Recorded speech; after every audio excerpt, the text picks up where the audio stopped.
മാനിഫെസ്റ്റേഷനെ കുറിച്ചൊക്കെ 2003-2004 ഞാൻ ഒത്തിരി സെഷൻസ് ചെയ്തിട്ടുള്ള ആളാണ്. ഇപ്പോഴാണ് പോപ്പുലറായി വരുന്നത്. ഇപ്പം എന്താണെന്ന് വെച്ചാൽ അതെനിക്ക് തോന്നുന്നു ഒത്തിരി പേര് ഷോർട്ട് കട്ട് ആണെന്ന് തോന്നിയിട്ട് കണ്ണടച്ചിരുന്നാൽ മതി, കാര്യങ്ങൾ നടന്നോളും. അവർക്ക് നേട്ടങ്ങൾ ഉണ്ടാക്കിയെന്ന് തോന്നുമ്പോഴും ഫുൾഫിൽമെന്റ് ഇല്ലാത്തത് കൊണ്ട് ഡിസപ്പോയിൻമെന്റ് ഉണ്ടാവുന്നു. ചില ആൾക്കാർ അത് ഡിപ്രഷനാണെന്ന് പറയുന്നു. ഒരാഴ്ചത്തേക്കൊന്നും ഒരാൾക്ക് ഡിപ്രസ്ഡ് ആവാൻ പറ്റില്ല. ഡിപ്രഷൻ ആണെങ്കിൽ ഡിപ്രഷൻ ട്രീറ്റ് ചെയ്യണം, തെറാപ്പി ഉണ്ടാവും, ആ രീതി പോകണം. അപ്പോൾ സർക്കംസ്റ്റാൻസ് ആണ് നിങ്ങളുടെ ബ്രെയിനിനെ ട്രെയിൻ ചെയ്യുന്നതെങ്കിൽ നിങ്ങൾ ഒരു വിക്ടിമായിട്ട് മാറും. അത് അന്ധവിശ്വാസമാണെന്ന് ഞാൻ പറയുന്നില്ല, മേ ബി അത് ഉണ്ടാവും. പക്ഷെ കംപ്ലീറ്റ്ലി അങ്ങനെ ഇപ്പം അമ്പലങ്ങളിൽ പോവുക, വഴിപാട് കഴിക്കുക, ഇന്നത് ചെയ്ത് കഴിഞ്ഞാൽ എൻ്റെ ആ ഒരു ഇത് മാറിക്കിട്ടും. പക്ഷെ ആ ഒരു സ്ഥലത്താണ് സാർ ഇപ്പം സ്ട്രെസ് വരുന്നത്. ചിലപ്പോൾ ആ ഒരാളുടെ മാഗ്നീഷ്യത്തിന്റെ കുറവുകൊണ്ടായിരിക്കും. ഇങ്ങനെ ക്ലിയർലി പറയുമ്പോൾ ഞാൻ ഭയങ്കര കൺഫ്യൂസ്ഡ് ആണ്. ജെനോമിക്സ് എടുക്കുകയാണെങ്കിൽ 2003 ഒരു ശാസ്ത്രം തന്നെ ലോകത്തിലേക്ക് ഓപ്പൺ ആയി. അപ്പോൾ ഇന്ന് വളരെ മുതിർന്ന പല ഡോക്ടർമാരുടെ അടുത്ത് നമ്മൾ ചോദിക്കുകയാണെങ്കിൽ അവർ അതിനെക്കുറിച്ച് കൂടുതൽ പഠിച്ചിട്ടുണ്ടാവില്ല. കാരണം ഞാനൊരു സാധാരണ ഗവൺമെൻറ് സ്കൂൾ, ഞാൻ പറഞ്ഞില്ലേ, ഒരു പഞ്ചായത്തിലെ സ്കൂളാണ്, അവിടെയാണ് പഠിച്ചത്. ഇന്നത്തെ ജനറേഷനെ പറ്റിയിട്ടുള്ള ഒരു വലിയ പ്രശ്നം ഫസ്റ്റ് ഫ്രണ്ട്സ്, സെക്കൻഡ് പേരൻസ് എന്ന അവസ്ഥയിലേക്ക്. ഇത് നമ്മളുടെ കുറച്ച് അപ്പ് ആൻഡ് ഡൗൺ നമുക്ക് എപ്പോഴും ഉണ്ടായിക്കൊണ്ടിരിക്കുന്നുണ്ടാവും. അതിനെ ഹാൻഡിൽ ചെയ്യാനുള്ള കപ്പാസിറ്റി മനുഷ്യൻ ഉണ്ടാവണം. നമസ്കാരം, ജാങ്കോ ബിസ്റ്റോക്കിൻ്റെ ഒരു പുതിയ ചർച്ചയിലേക്ക് എല്ലാവർക്കും സ്വാഗതം. ഞാൻ കിങ്ങിണി. നിങ്ങൾ എത്ര പേർക്ക് നിങ്ങൾ ജെനുവൻലി ഹാപ്പി ആണെന്ന് പറയാൻ പറ്റും? പോട്ടെ, നിങ്ങൾ ഹെൽത്തി ആണോ എന്ന് ചോദിച്ചു കഴിഞ്ഞാൽ എത്ര പേർക്ക് ഐ എം പെർഫെക്റ്റ്ലി ഹെൽത്തി എന്ന് പറയാൻ സാധിക്കും? നമ്മളിൽ പല ആൾക്കാർക്കും, എനിക്കും നിങ്ങൾക്കും ഒക്കെ ഇപ്പോൾ അനുഭവിക്കുന്ന ഒരു വലിയ ഇഷ്യൂ ആണ് ഓവർ തിങ്കിങ്. ഒരു ചെറിയ കാര്യം വരെ എടുത്തിട്ട് ഒരുപാട് ചിന്തിച്ച് പ്രശ്നങ്ങളിലേക്ക് കടന്നു ചെല്ലും. സെൽഫ് ഡൗട്ട് ആകും, സെൽഫ് കേപ്പബിൾ സംശയം തോന്നും. അങ്ങനെ ഒരുപാട് പ്രശ്നങ്ങളിലേക്ക് നമ്മൾ കടന്നു ചെല്ലും അല്ലേ? അതുപോലെ തന്നെയാണ് നമുക്ക് ഒരുപാട് കേപ്പബിൾ ആയിട്ടുള്ള കാര്യങ്ങൾ പോലും ചെയ്യാൻ സാധിക്കാതെ വരിക. ഒരു ബ്രെയിൻ സ്റ്റക്ക് ആവുക, അല്ലെങ്കിൽ ഡ്രെയിൻഡ് ഔട്ട് ആവുക, നമ്മളെ കൊണ്ടൊന്നിനും പറ്റുന്നില്ല എന്നൊരു തോട്ടിൽ ഒരു ഡിപ്രഷനിലേക്ക് പോവുക. അപ്പം നമ്മളും ഇല്ലെങ്കിൽ ചുറ്റിനുള്ള എല്ലാവരും കൗൺസിലിംഗ്, തെറാപ്പി ഒക്കെ ആയിരിക്കും നമുക്ക് സജസ്റ്റ് ചെയ്യുന്നത്. എങ്കിൽ ഈ തെറാപ്പി അറ്റൻഡ് ചെയ്യാൻ പോലും പേടിയുള്ള കുറേ ആളുകളുണ്ട്. കാര്യം നമുക്ക് എന്തെങ്കിലും മാനസികമായിട്ട് പ്രശ്നമാണോ എന്നൊക്കെ ആയിരിക്കും അവരുടെ ചിന്ത. എന്നാൽ ഈ എല്ലാ പ്രശ്നങ്ങൾക്കും സൊല്യൂഷൻ നമ്മൾ തന്നെയാണെന്ന് പറഞ്ഞാൽ വിശ്വസിക്കാൻ പറ്റുമോ? പറ്റണം. ഇതിനൊക്കെ പ്രൂവ് ചെയ്യാൻ പറ്റുന്ന ഒരാളാണ് എൻ്റെ കൂടെ ഇപ്പോൾ ഉള്ളത്, doctor Sajeev Nair. Welcome to the show. നമസ്കാരം. സാറിൻ്റെ ഒരുപാട് വീഡിയോസ് ഞാൻ കണ്ടിട്ടുണ്ട്. ഇതിലൊക്കെ എനിക്ക് മനസ്സിലായത് സാർ വളരെ കോൺഫിഡൻസ് ആയിട്ട് ആണ് പറയുന്നത്. നിങ്ങൾ കംപ്ലീറ്റ്ലി ഹെൽത്തി ആക്കാൻ നമുക്ക് സാധിക്കും, നിങ്ങൾ കംപ്ലീറ്റ്ലി ഹാപ്പി ആക്കാൻ സാധിക്കും. ഇപ്പം മരണം പോലും നമ്മുടെ ചോയ്സ് ആണ്, നിങ്ങൾക്ക് വേണമെങ്കിൽ മരിച്ചാൽ മതി. സാർ അത്ര കോൺഫിഡൻ്റ് ആയിട്ടാണ് പറയുന്നത്. പക്ഷേ ഇതെല്ലാ ആൾക്കാർക്കും അങ്ങോട്ട് ഒറ്റയടിക്ക് അക്സെപ്റ്റ് ചെയ്യാൻ പറ്റില്ല. അത് പറ്റുന്നില്ലാത്തതുകൊണ്ടല്ലേ നമ്മളിങ്ങനെ വിഷമിക്കുന്നതെന്നാണ് ചോദിക്കുന്നത്. അപ്പോൾ ഇവരോടൊക്കെ ഒറ്റ വാക്കിൽ ഉത്തരം പറഞ്ഞ സാറിൻ്റെ ആ ഒരു കോൺഫിഡൻസ് എവിടെ നിന്നാണ് വരുന്നത്? ഇന്ന് സയൻസിലും ടെക്നോളജിയിലും വന്നിട്ടുള്ള ഏറ്റവും ഈ കഴിഞ്ഞൊരു 10 വർഷത്ത് വന്നിട്ടുള്ള അഡ്വാൻസ്മെൻ്റ് ആണ് ഈ കോൺഫിഡൻസ് തരുന്നത്. അല്ലാതെ വേറെ ഇതിനകത്ത് പ്രത്യേകിച്ചൊരു മിസ്റ്റിക്കലായിട്ടൊന്നുമില്ല. കാരണം ഇന്ന് ഒരു മനുഷ്യൻ്റെ DNA ഡീകോഡ് ചെയ്യാൻ സാധിക്കുന്നു.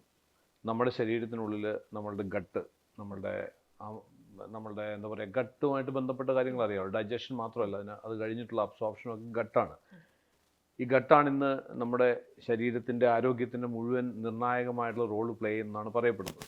അതിനകത്തുള്ള മൈക്രോബയോംസ് എന്ന് പറയും, അതിനകത്തുള്ള ബാക്ടീരിയ, അതിനെക്കുറിച്ച് കൂടുതൽ പഠിക്കാൻ സാധിക്കുന്നു, അതിനെ ഡീകോഡ് ചെയ്യാൻ പറ്റുന്നു. ബ്ലഡിൽ തന്നെയുള്ള നമ്മളുടെ ഓരോ പ്രവർത്തനങ്ങളും, ലൈക്ക് നമ്മൾ മെറ്റബോളിസം എന്ന് പറയും, ബ്ലഡ് മാർക്കേഴ്സായിട്ടൊക്കെ നമ്മൾ എടുക്കില്ലേ, ബ്ലഡ് ടെസ്റ്റ് ചെയ്യുമ്പോൾ അതിൽ നിന്ന് സ്റ്റഡി ചെയ്യാൻ പറ്റുന്നു. ഇപ്പോൾ ഫോർ എക്സാമ്പിൾ, ഇപ്പം ഞാനിങ്ങനെ ഈ റിങ് ഇട്ടിട്ടുണ്ടെങ്കിൽ ഇത് തന്നെ എനിക്ക് എൻ്റെ സ്ലീപ്പ് മോണിറ്റർ ചെയ്യാൻ പറ്റുന്നു. ഞാനിപ്പോൾ ഇരിക്കുന്ന സമയത്ത് എൻ്റെ ഹാർട്ട് റേറ്റ് എന്താണെന്നുള്ളത് എൻ്റെ മൊബൈലിൽ അറിയാൻ പറ്റും. അപ്പോൾ കംപ്ലീറ്റ്ലി നമ്മളിപ്പോൾ ഒരു മോണിറ്റർ ചെയ്യാവുന്ന ഒരു ലോകത്തേക്ക് മാറി. നമുക്ക് സ്വയം മെഷർ ചെയ്യാനും മോണിറ്റർ ചെയ്യാനും പറ്റുന്ന ഒത്തിരി ടെക്നോളജിക്കൽ അഡ്വാൻസ്മെൻറ്റ് ഉണ്ടായിട്ടുണ്ട് കഴിഞ്ഞ 10 വർഷം കൊണ്ട്. ഇത് പലർക്കും അറിയില്ല എന്നുള്ളൊരു സത്യം തന്നെയാണ്. കാരണം അത് അവയർനെസ്സിലേക്ക് വന്നുകൊണ്ടിരിക്കുന്നുള്ളൂ. ഇപ്പോൾ ഈ ജെനോമിക്സ് എടുക്കുകയാണെങ്കിൽ 2003 ഇങ്ങനെ ഒരു ശാസ്ത്രം തന്നെ ലോകത്തിലേക്ക് ഓപ്പൺ ആയത്. അപ്പോൾ ഇന്ന് വളരെ മുതിർന്ന പല ഡോക്ടർമാരുടെ അടുത്ത് നമ്മൾ ചോദിക്കുകയാണെങ്കിൽ അവർ അതിനെക്കുറിച്ച് കൂടുതൽ പഠിച്ചിട്ടുണ്ടാവില്ല. കാരണം 2003 മുമ്പേ പഠിച്ചവരാണ് അവരെല്ലാം. അപ്പോൾ ആ ഒരു ശാസ്ത്ര സാങ്കേതിക രംഗത്തുണ്ടായിട്ടുള്ള ഈ ഒരു അഡ്വാൻസ്മെൻറ്റിനെ ഇന്ന് മനുഷ്യൻ പൂർണ്ണമായിട്ട് അവൻ്റെ എൻഹാൻസ്മെൻറ്റിന് വേണ്ടി യൂട്ടിലൈസ് ചെയ്യുന്ന സമയത്താണ് ശരിക്കും പറഞ്ഞാൽ ഞാൻ ഈ പറഞ്ഞ കാര്യങ്ങളൊക്കെ സത്യമാകുന്നത്. ഇപ്പം സാറിൻ്റെ വീഡിയോസ് കണ്ടപ്പോഴാണെങ്കിലും, ഇല്ലെങ്കിൽ സാർ PhD ചെയ്തിരിക്കുന്ന ഒരു ടോപ്പിക് തോട്ട് പ്രോസസ് റീഅറേഞ്ചിങ്, അതുപോലെ തന്നെ human performance optimisation, biohacking, ഇതൊക്കെ കേൾക്കുമ്പോൾ നമുക്ക് ഭയങ്കര ക്യൂരിയോസിറ്റി തോന്നുന്ന ടോപ്പിക്കാണ്. എനിക്ക് ഇതിനെപ്പറ്റി ഒരുപാട് ചർച്ച ചെയ്യണം, അതിലേക്ക് നമുക്ക് കടന്നു വരെങ്കിൽ പോലും ഒരു കൗതുകത്തിൻ്റെ പുറത്ത് ചോദിക്കുക കേട്ടോ, സാറിന് എങ്ങനെയാണ് ആദ്യം ഇതിലേക്ക് ഒരു ഇൻട്രസ്റ്റ് വരുന്നത്? ഞാനൊരു 10-25 വർഷമായിട്ട് ഈ ഒരു ഹ്യൂമൻ ട്രാൻസ്ഫോർമേഷൻ, അല്ലെങ്കിൽ മനുഷ്യനെ അവൻ്റെ ഒരു ഇപ്പോൾ ഏത് തലത്തിലാണോ നിൽക്കുന്നത് അതിൽ നിന്ന് വേറൊരു തലത്തിലേക്ക് ഉയർത്തുക എന്ന് പറയുന്ന ഒരു മേഖലയിൽ തന്നെ പ്രവർത്തിക്കുന്ന ആളാണ്. ബിസിനസ്സൊക്കെ ഒരു വശത്ത് നടക്കുന്നുണ്ടെങ്കിൽ പോലും അതിന് പ്രധാനപ്പെട്ട കാരണം ഞാൻ തന്നെയാണ്. കാരണം ഞാൻ ഒരു സാധാരണ മലയാളം മീഡിയത്തിൽ സ്കൂളിൽ പഠിച്ചിട്ട് നോർമൽ ലെവലിൽ നിന്ന് വന്ന ആളാണ്. ഉം. എന്ന് വെച്ചാൽ ഞാൻ വലിയ മഹാനായ ആളെന്നും അല്ല അർത്ഥം. മനസ്സിലായി. എങ്കിൽ പോലും ഇന്ന് യു എസിലും ഒക്കെയുള്ള കോൺഫറൻസുകളിൽ പങ്കെടുക്കാൻ അവിടെ നമുക്ക് സ്പീക്ക് ചെയ്യാനൊക്കെ സാധിക്കുന്നുണ്ടെങ്കിൽ അതിനകത്ത് എന്തെങ്കിലും ഉണ്ടാവുമല്ലോ. അപ്പം ഞാൻ നോക്കുമ്പോൾ അതിനകത്ത് വലിയ കാര്യങ്ങളൊന്നുമില്ല. അത് ബേസിക്കായിട്ട് നമുക്ക് തന്നെ പ്രാവർത്തികമാക്കാവുന്ന ചില കാര്യങ്ങൾ മാത്രമാണ്. ഇപ്പോൾ ബേസിക്കായിട്ട് നമ്മൾ നോക്കിയാൽ നമ്മളൊക്കെ ജനിച്ചു വീഴുന്ന സാഹചര്യങ്ങൾ പോലും നോക്കിയാൽ നമ്മൾ സ്റ്റോർ ചെയ്യുന്ന ഒത്തിരി ഡേറ്റ ഉണ്ടല്ലേ. നമ്മൾ ജനിക്കുന്നതിന് ഒരു 3 മാസം മുമ്പ് മുതൽ നമ്മുടെ ബ്രെയിൻ സ്റ്റോർ ചെയ്ത് തുടങ്ങുമെന്ന് പറയാം ഡേറ്റ.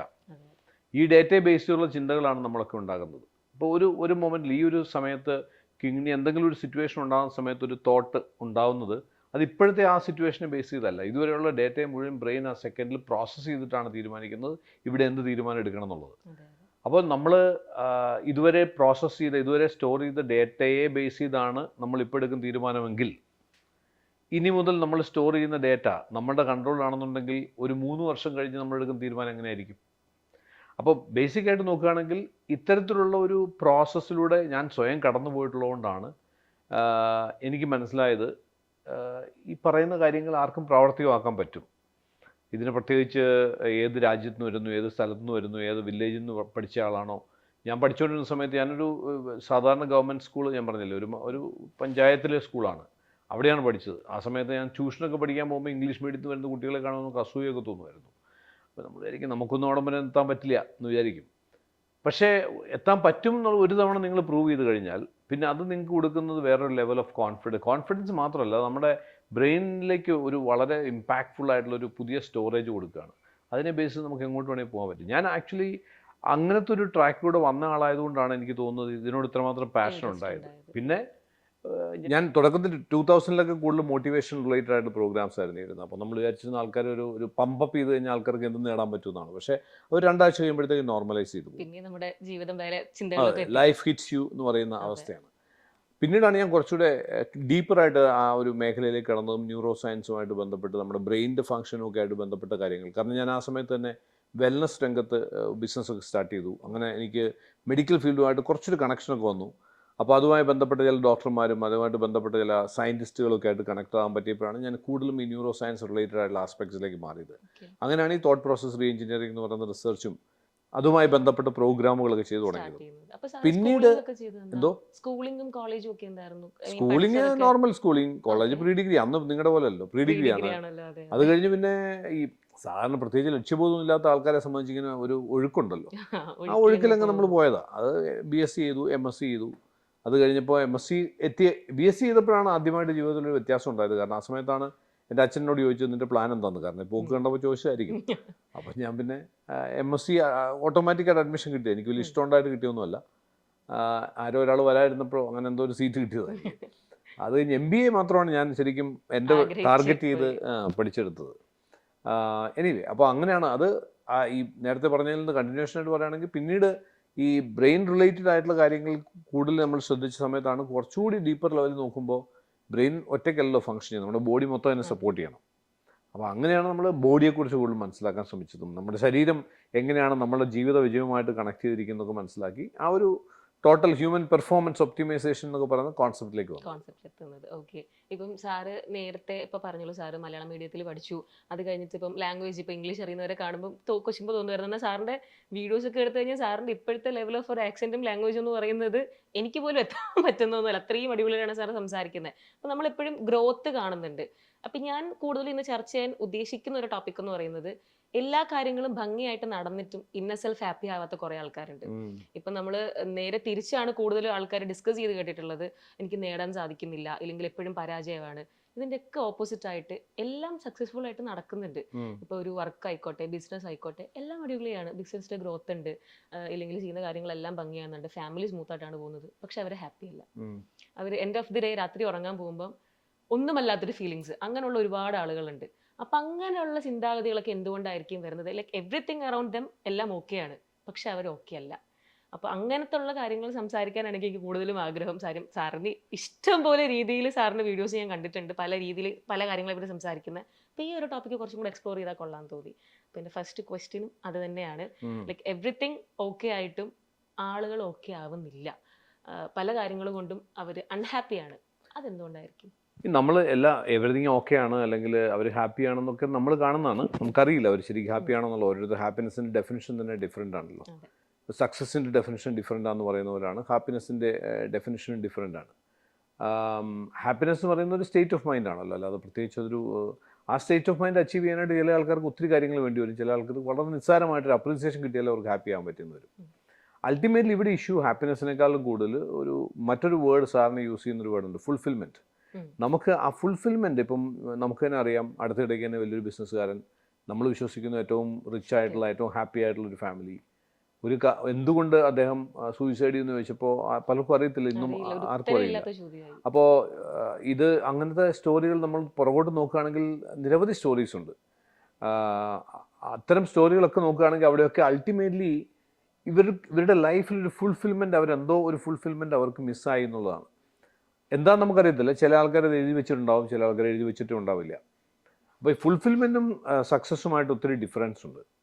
പല ആൾക്കാരുടെയും ധാരണ സക്സസ് ആണ് ഫുൾഫിൽമെൻ്റ് എന്നാണ്. പക്ഷേ സക്സസ് പല ആൾക്കാർക്ക് ആ ഫുൾഫിൽമെൻറ്റ് കൊടുക്കാറില്ല. ഫുൾഫിൽ ചെയ്യുക എന്ന് പറഞ്ഞാൽ നമുക്ക് ആ ഒരു അത് ഉൾക്കൊള്ളാൻ പറ്റുക, നമുക്കതിൽ പൂർണ്ണമായിട്ടും I have reach this place, എനിക്കതിനകത്തൊരു പൂർണ്ണമായിട്ടും ആ ഹാപ്പിനെസ് എനിക്ക് എക്സ്പീരിയൻസ് ചെയ്യാൻ പറ്റുന്ന മൊമെൻറ്റ്സ്. എന്തോ ഇനിയും കിടക്കുന്നു എന്നുള്ള ധാരണയാണ് ഈ ഫുൾഫിൽമെൻ്റ് ഇല്ല. എന്തോ ഇനിയും കിടക്കുന്നു, ഇനിയും എന്തോ ഒരു ഗ്യാപ്പ് ഉണ്ടെന്ന് തോന്നുന്നതാണ്. അത് പല കാരണങ്ങളുണ്ട് അതിന്. ഒന്ന്, സ്വയം വ്യക്തമായിട്ടൊരു ധാരണ അയാളെക്കുറിച്ച് തന്നെ ഉണ്ടാവില്ല. Like what is that I want to accomplish in my life, എനിക്കെന്താണ് ജീവിതത്തിൽ നേടേണ്ടത്, എന്താണ് എനിക്ക് കോൺട്രിബ്യൂട്ട് ചെയ്യേണ്ടത്. ഇപ്പം നമ്മൾ കൂടുതലും നോക്കുകയാണെന്നുണ്ടെങ്കിൽ ഏറ്റവും കൂടുതൽ സംസാരിക്കപ്പെടുന്ന വിഷയമൊക്കെ നേട്ടങ്ങളെക്കുറിച്ചും വിജയത്തെക്കുറിച്ചും മാനിഫെസ്റ്റേഷനെക്കുറിച്ചും നമ്മൾ നേടാൻ പോകുന്ന നേട്ടങ്ങളെക്കുറിച്ചുമാണ്. മാനിഫെസ്റ്റേഷനെ കുറിച്ചൊക്കെ 2003-2004 ഞാൻ ഒത്തിരി സെഷൻസ് ചെയ്തിട്ടുള്ള ആളാണ്. ഇപ്പോഴാണ് പോപ്പുലറായി വരുന്നത്. ഇപ്പം എന്താണെന്ന് വെച്ചാൽ അതെനിക്ക് തോന്നുന്നു ഒത്തിരി പേര് ഷോർട്ട് കട്ട് ആണെന്ന് തോന്നിയിട്ട് കണ്ണടച്ചിരുന്നാൽ മതി, കാര്യങ്ങൾ നടന്നോളും. കുറേ കാര്യങ്ങൾ കൂടുതലും എനിക്ക് തോന്നുന്നു ഇപ്പോൾ ഈ കൂടുതൽ ആൾക്കാർ വളരെ ഷോർട്ട് കട്ട്, ഈ ഗെയിമൊക്കെ ചെയ്ത് ജീവിക്കുന്ന ആൾക്കാരാണല്ലോ. അപ്പോൾ അവർക്ക് ഷോർട്ട് കട്ടിൽ കണ്ണടച്ച് 20 മിനിറ്റ് ഇരുന്നിട്ട് ശ്വാസകത്തോട്ടും പുറത്തോട്ടും വലിച്ചു വിട്ട് കഴിഞ്ഞാൽ, എന്നിട്ട് വിഷ്വലൈസ് ചെയ്യുക, വിഷൻ ബോർഡ് ഉണ്ടാക്കി, ഇതൊക്കെ ജീവിതത്തിൽ നടന്നോളും എന്നുള്ള വിശ്വാസം കൊണ്ടാണ്. ഞാൻ അതൊന്നും വർക്ക് ചെയ്യില്ല എന്നല്ല ഞാൻ പറഞ്ഞതിനർത്ഥം. പക്ഷേ ബേസിക്കായിട്ട് നോക്കുകയാണെന്നുണ്ടെങ്കിൽ ഇതൊക്കെ ചെയ്യുമ്പോഴും നമ്മൾ സ്വയം ചിന്തിക്കേണ്ട ഒരു കാര്യം, ഫുൾഫിൽമെൻ്റ് എന്ന് പറയുന്ന ഒരു സംഭവം നമുക്ക് കിട്ടണമെങ്കിൽ നമുക്ക് ഇങ്ങോട്ട് എന്തെങ്കിലും കിട്ടിയാലോ അത് കിട്ടിയെന്ന് ഞാൻ വിശ്വസിക്കുന്നില്ല. അങ്ങോട്ട് എന്തെങ്കിലും കൊടുക്കുമ്പോഴാണ്. കോൺട്രിബ്യൂട്ട് എന്ന് പറയില്ലേ. അപ്പം what is that you are there to contribute. അപ്പോൾ അത് പലർക്കും ഇന്നും മിസ്സിങ് എലമെൻ്റാണ്. കാരണം നമ്മളെ ട്രെയിൻ ചെയ്തിരിക്കുന്നതും പഠിപ്പിക്കുന്നതും എസ്പെഷ്യലി സോഷ്യൽ മീഡിയയിലുള്ള എന്ത് കണ്ടാലും അതെല്ലാം നമുക്ക് എന്ത് നേടാം, എങ്ങനെ നേടാം, എത്ര ഫാസ്റ്റായിട്ട് നേടാം, ഇതൊക്കെയാണ് എല്ലാവരും ഫോക്കസ് ചെയ്യുന്നത്. ബട്ട് ഫുൾഫിൽമെൻറ്റ് കിട്ടുന്ന എപ്പോഴും വെൻ യു കോൺട്രിബ്യൂട്ട്. ആ കോൺട്രിബ്യൂട്ട് ചെയ്യുക എന്ന് പറഞ്ഞാൽ അത് ഡൊണേഷൻ നല്ലതാണ്. കോൺട്രിബ്യൂട്ട് ചെയ്യുന്നതിൽ നിന്നും നിങ്ങൾക്ക് നേട്ടങ്ങൾ ഉണ്ടാക്കാം. പക്ഷേ why should the world accept you? എന്തിന് എന്നെ അപ്രീസിയേറ്റ് ചെയ്യണം? എന്ത് കോൺട്രിബ്യൂട്ട് ചെയ്തിട്ട്? By doing what, by contributing what? ഇതാണ് അതിൻ്റെ വ്യത്യാസം. അത് പഠിപ്പിച്ചു കൊടുക്കാത്തതുകൊണ്ടാണ് ഇന്നും ആൾക്കാർക്ക് ഈ ഫുൾഫിൽമെൻറ്റ് കിട്ടാത്തതും അത് മനസ്സിലാക്കാത്തതുകൊണ്ട് അവർക്ക് നേട്ടങ്ങൾ ഉണ്ടാക്കിയെന്ന് തോന്നുമ്പോഴും ഫുൾഫിൽമെൻറ്റ് ഇല്ലാത്തത് കൊണ്ട് ഡിസപ്പോയിൻമെൻറ്റ് ഉണ്ടാവുന്നു. ചില ആൾക്കാർ അത് ഡിപ്രഷനാണെന്ന് പറയുന്നു, ചില ആൾക്കാർ പറയുന്നു ലൈഫിൽ തന്നെ മീനിങ് ഇല്ല എന്ന് പറയുന്നു. ഇതിനൊക്കെ പ്രധാനപ്പെട്ട കാരണം വാട്ട് ഈസ് യുവർ പർപ്പസ്, നിങ്ങളുടെ what is that you are suppose to നിങ്ങൾ എന്താണ് കോൺട്രിബ്യൂട്ട് ചെയ്യാൻ ഉദ്ദേശിക്കുന്നത്. ഓക്കെ സാർ, ഇപ്പം ഒരുപാട് ആളുകൾ സ്ഥിരമായി പറയുന്നത് എനിക്ക് തോന്നുന്നു, ഇൻക്ലൂഡിങ് ടീനേജേഴ്സിൽ ഞാൻ കുറേ കണ്ടിട്ടുണ്ട്. ഇപ്പോൾ എനിക്ക് കൂടുതലും ഫ്രണ്ട്സ് ആ ഏജിലാണല്ലോ. അപ്പോൾ ഞാൻ ഒട്ടും ഓക്കെ അല്ല, എന്നെ കൊണ്ട് പറ്റുന്നില്ല, ഇത് ശരിയാവുന്നില്ല, ഈ ഒരു ഡയലോഗ് ഡെയിലി ലൈഫിൽ മിക്കവാറും പറയുന്നുണ്ട്. ഇപ്പോൾ ഒരു എക്സാം കിട്ടിയില്ല, നടന്നില്ല, അല്ലെങ്കിൽ ഒരു ഇൻ്റർവ്യൂ പാസ്സാകാൻ പറ്റിയില്ല, ഒരു റിലേഷൻഷിപ്പ് വർക്കൗട്ട് ആയില്ല, ഫാമിലി ആയിട്ട് എന്തെങ്കിലും പ്രശ്നങ്ങളുണ്ടായി, ഒക്കെ പറയുന്ന ഒരു ലൈക്ക് എൻഡായിട്ട് അവർ കാണുന്നൊരു കാര്യം, ഞാനൊട്ടും ഓക്കെ അല്ല. ഈ നമ്മൾ ഓക്കെ അല്ല എന്നുള്ളത് എല്ലാവരും ഇങ്ങനെ അടിച്ചേൽപ്പിക്കുന്ന പോലെയാണ്. അതിൻ്റെ കൂട്ടത്തിൽ തന്നെയാണ് ഈ സോഷ്യൽ മീഡിയ ത്രൂ ഒക്കെ ചെറിയ ചെറിയ കാര്യങ്ങൾക്ക് വരെ ഈ depression, personality disorder, mental illness, ഇങ്ങനെയുള്ള ടേംസ് ഒക്കെ ആൾക്കാർക്ക് ഫെമിലിയർ ആവുന്ന അനുസരിച്ച് ചെറിയ കാര്യങ്ങൾക്ക് വരെ ഓക്കെ എനിക്ക് ഡിപ്രഷൻ ആണെന്ന് തോന്നുന്നു, എനിക്കെന്തോ മെന്റലി പ്രശ്നമുണ്ട്, ഒരു കൺക്ലൂഷനിൽ ഈസി ആയിട്ട് ആൾക്കാർ എത്തുകയാണ്. അപ്പൊ അതിനെക്കുറിച്ച് എന്താണ് സാറിന് പറയാനുള്ളത്? അത് മെയിൻലി വരുന്നത് നമ്മൾ ഭൂരിഭാഗം ആൾക്കാരും they are the product of the circumstances എന്ന് പറയുമ്പം അവരുടെ ചുറ്റുവട്ടത്ത് നടക്കുന്ന കാര്യങ്ങളുടെ ഉൽപ്പന്നമായിട്ട് മാറുകയാണ് ഭൂരിഭാഗം ആൾക്കാരും ചെയ്യുന്നത്. അപ്പോൾ ശരിക്കും നോക്കുകയാണെന്നുണ്ടെങ്കിൽ നമ്മൾ ആദ്യം ഫണ്ടമെൻ്റലി മനസ്സിലാക്കേണ്ട റൂൾ എന്ന് പറയുന്നത് you are not the product of the circumstances, you are the product of the choices you make now. അത് മനസ്സിലാക്കണം. അത് മനസ്സിലാക്കുക എന്നുള്ളത് എളുപ്പമുള്ളൊരു കാര്യമല്ല. അപ്പോൾ സാഹചര്യങ്ങൾ ഇപ്പോൾ പണ്ടൊക്കെ ഞങ്ങളൊക്കെ നിങ്ങളുടെ ഏജിലുണ്ടായിരുന്ന സമയത്ത് ഇത്രയും സർക്കംസ്റ്റാൻസസ് പ്രഷർ ഉണ്ടാക്കത്തില്ല, കാരണം സോഷ്യൽ മീഡിയ ഇല്ല. നമ്മൾ കമ്പാരിസൺ കുറവാണ്. സ്ട്രെസ്സൊക്കെ ഉണ്ട്, കാരണം നമുക്കറിയാമല്ലോ വേറെ നമുക്ക് കുശുമ്പൊക്കെ ഉണ്ടാവില്ലേ വേറെ. അപ്പോൾ അതൊക്കെ ഉണ്ടാവും, വേറെയുള്ളവരുടെ നേട്ടം കാണുമ്പോൾ ഉണ്ടാകുന്ന വിഷമങ്ങളൊക്കെ ഉണ്ടാവും. അപ്പം പക്ഷേ ഇന്ന് സോഷ്യൽ മീഡിയ വന്നതോടുകൂടി കമ്പാരിസൺ വളരെ കൂടുതലായി. എപ്പോഴും ഈ സ്ക്രോൾ ചെയ്തുകൊണ്ടിരിക്കുന്നതുകൊണ്ട് തന്നെ കൈൻഡ് ഓഫ് ഡിസ്ട്രാക്ഷൻ കൂടി. ഒരു ജോലി ചെയ്യുന്നതിനിടയ്ക്ക് തന്നെ 2 മെസ്സേജ് വരുന്നു, 2 നോട്ടിഫിക്കേഷൻ വരുന്നു, അത് തുറന്നു നോക്കാതിരിക്കാൻ പറ്റാത്ത അവസ്ഥ വരുന്നു. സോ ചുരുക്കി പറഞ്ഞാൽ ബ്രെയിൻ ഹാസ് ബിക്കം എ ക്യാവസ്.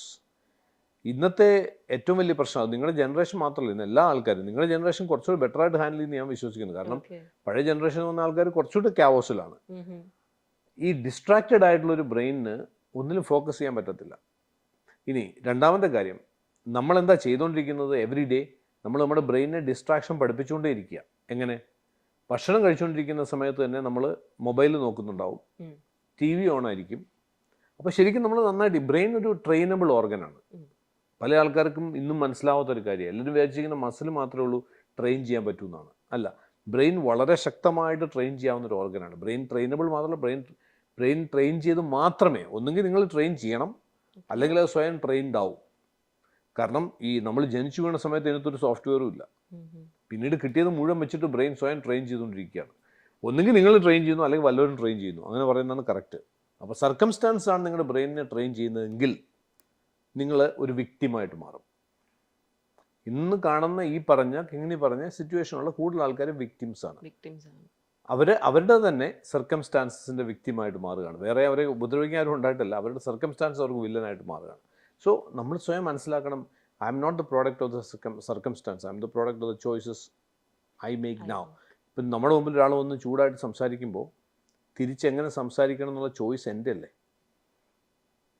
അല്ലാതെ അയാളുടെ പറ്റില്ലല്ലോ. അയാൾ വന്ന് ചൂടായിട്ട് സംസാരിക്കുമ്പോൾ ഞാൻ തിരിച്ചും ചൂടായിട്ടാണ് സംസാരിക്കുന്നതെങ്കിൽ he has one the battle അല്ലേ. അയാൾ ഉദ്ദേശിച്ചത് എന്താണോ നേടി. അയാൾ 2 ചീത്ത വിളിക്കുന്ന സമയത്ത് ഞാൻ ചിരിച്ചുകൊണ്ട് ചായ കുടിച്ചോ എന്ന് ചോദിച്ചു കഴിഞ്ഞാൽ അയാളുടെ അവസ്ഥ ഒന്ന് ആലോചിച്ച് നോക്കി, തകർന്നു പോകും. അയാൾ തകർന്നു. ഇനി ആ ദേഷ്യം ഒന്ന് ബിൽഡപ്പ് ചെയ്തെടുക്കണേ എത്ര സമയം എടുക്കുമെന്ന് ആലോചിച്ച് പോകും. അപ്പം ബേസിക്കായിട്ട് ഇത് തന്നെയാണ് പ്രശ്നം. നമ്മുടെ സർക്കംസ്റ്റാൻസസ്, നമ്മുടെ എൻവയോൺമെൻറ്റ്, അതല്ല നമ്മൾ എടുക്കുന്ന തീരുമാനങ്ങളുടെ ഉൽപ്പന്നമാണ് നമ്മൾ തിരിച്ചറിയുക എന്നുള്ളതാണ്. തിരിച്ചറിയാൻ തീരുന്ന പ്രശ്നങ്ങളാണ് ഈ പറഞ്ഞ ഞാൻ ഓക്കെ അല്ല, ഡിപ്രഷൻ കാര്യങ്ങളെല്ലാം. ഡിപ്രഷൻ എന്ന് പറയുന്നത്, ഡിപ്രഷൻ ഒരു ക്ലാസിഫൈഡ് ഡിസീസാണ്. അല്ലാതെ അതൊന്നും ചുമ്മാ ഈ പറയുന്ന പോലെ രാവിലെ ഒന്ന് ഉച്ചയ്ക്ക് പോകുന്നൊന്നുമല്ല. ചില ആൾക്കാർ കഴിഞ്ഞ ആഴ്ച ഡിപ്രസ്ഡ് ആയിരുന്നൊക്കെ പറഞ്ഞത്. ലാസ്റ്റ് വീക്ക് ഫുൾ എന്തായിരുന്നു കാരണം? കോളേജിൽ കണ്ടോണേഷൻ കിട്ടി. ഡിപ്രഷൻ ഒരാഴ്ചത്തേക്കൊന്നും ഒരാൾക്ക് ഡിപ്രസ്ഡ് ആവാൻ പറ്റില്ല. ഡിപ്രഷൻ ആണെങ്കിൽ ഡിപ്രഷൻ ആയിട്ട് ട്രീറ്റ് ചെയ്യണം, തെറാപ്പി ഉണ്ടാവും, ആ രീതിയിൽ പോകണം. ഇത് നമ്മളുടെ കുറച്ച് അപ്പ് ആൻഡ് ഡൗൺ നമുക്ക് എപ്പോഴും ഉണ്ടായിക്കൊണ്ടിരിക്കുന്നുണ്ടാവും. അതിനെ ഹാൻഡിൽ ചെയ്യാനുള്ള കപ്പാസിറ്റി മനുഷ്യനുണ്ടാവണം. സ്ട്രെസ് റെസിലിയൻസ് എന്നാണ് പറയുക. സ്ട്രെസ് ഇല്ലാത്തൊരു ലോകത്ത് ജീവിക്കാൻ ഇനി പറ്റില്ല. പ്രത്യേകിച്ച് സ്ട്രെസ് ഓരോ ദിവസവും കൂടിക്കൊണ്ടിരിക്കുന്ന ഒരു കാലമാണ്. കാരണം പ്രത്യേകിച്ച് ഒരു കോമ്പറ്റീറ്റീവ് വേൾഡ് നിങ്ങൾ ജീവിക്കുമ്പോൾ ഓരോ ദിവസവും നിങ്ങൾക്ക് സ്വയം ഇമ്പ്രൂവ് ചെയ്തുകൊണ്ടിരിക്കണം. അപ്പോൾ നിങ്ങൾ എന്താ ചെയ്യേണ്ടത്? നിങ്ങളുടെ സ്ട്രെസ്സിനെ റെസിലിയൻ്റ് ആവണം. സ്ട്രെസ് എന്തുമാത്രം ഹാൻഡിൽ. ഇന്ന് ഞാൻ എപ്പോഴും പറയാറുണ്ട് ആൾക്കാരോട്, പല മെഡിറ്റേഷൻ ക്ലാസ്സിനൊക്കെ പോകുന്ന ആൾക്കാരുണ്ട്, നല്ലത് തന്നെ. പക്ഷേ സ്ട്രെസ്സ് ഇല്ലാതെ എങ്ങനെ ജീവിക്കാം എന്നൊക്കെ പഠിപ്പിക്കുന്നവരുണ്ട്. അതിന് പോരുത്. കാരണം നിങ്ങൾ ഒന്നിനും കൊള്ളാതായി പോകും. സ്ട്രെസ്സിനെ ഹാൻഡിൽ ചെയ്യാൻ എങ്ങനെയാണെന്നുള്ളത് പഠിപ്പിക്കുന്നിടത്ത് പോകണം.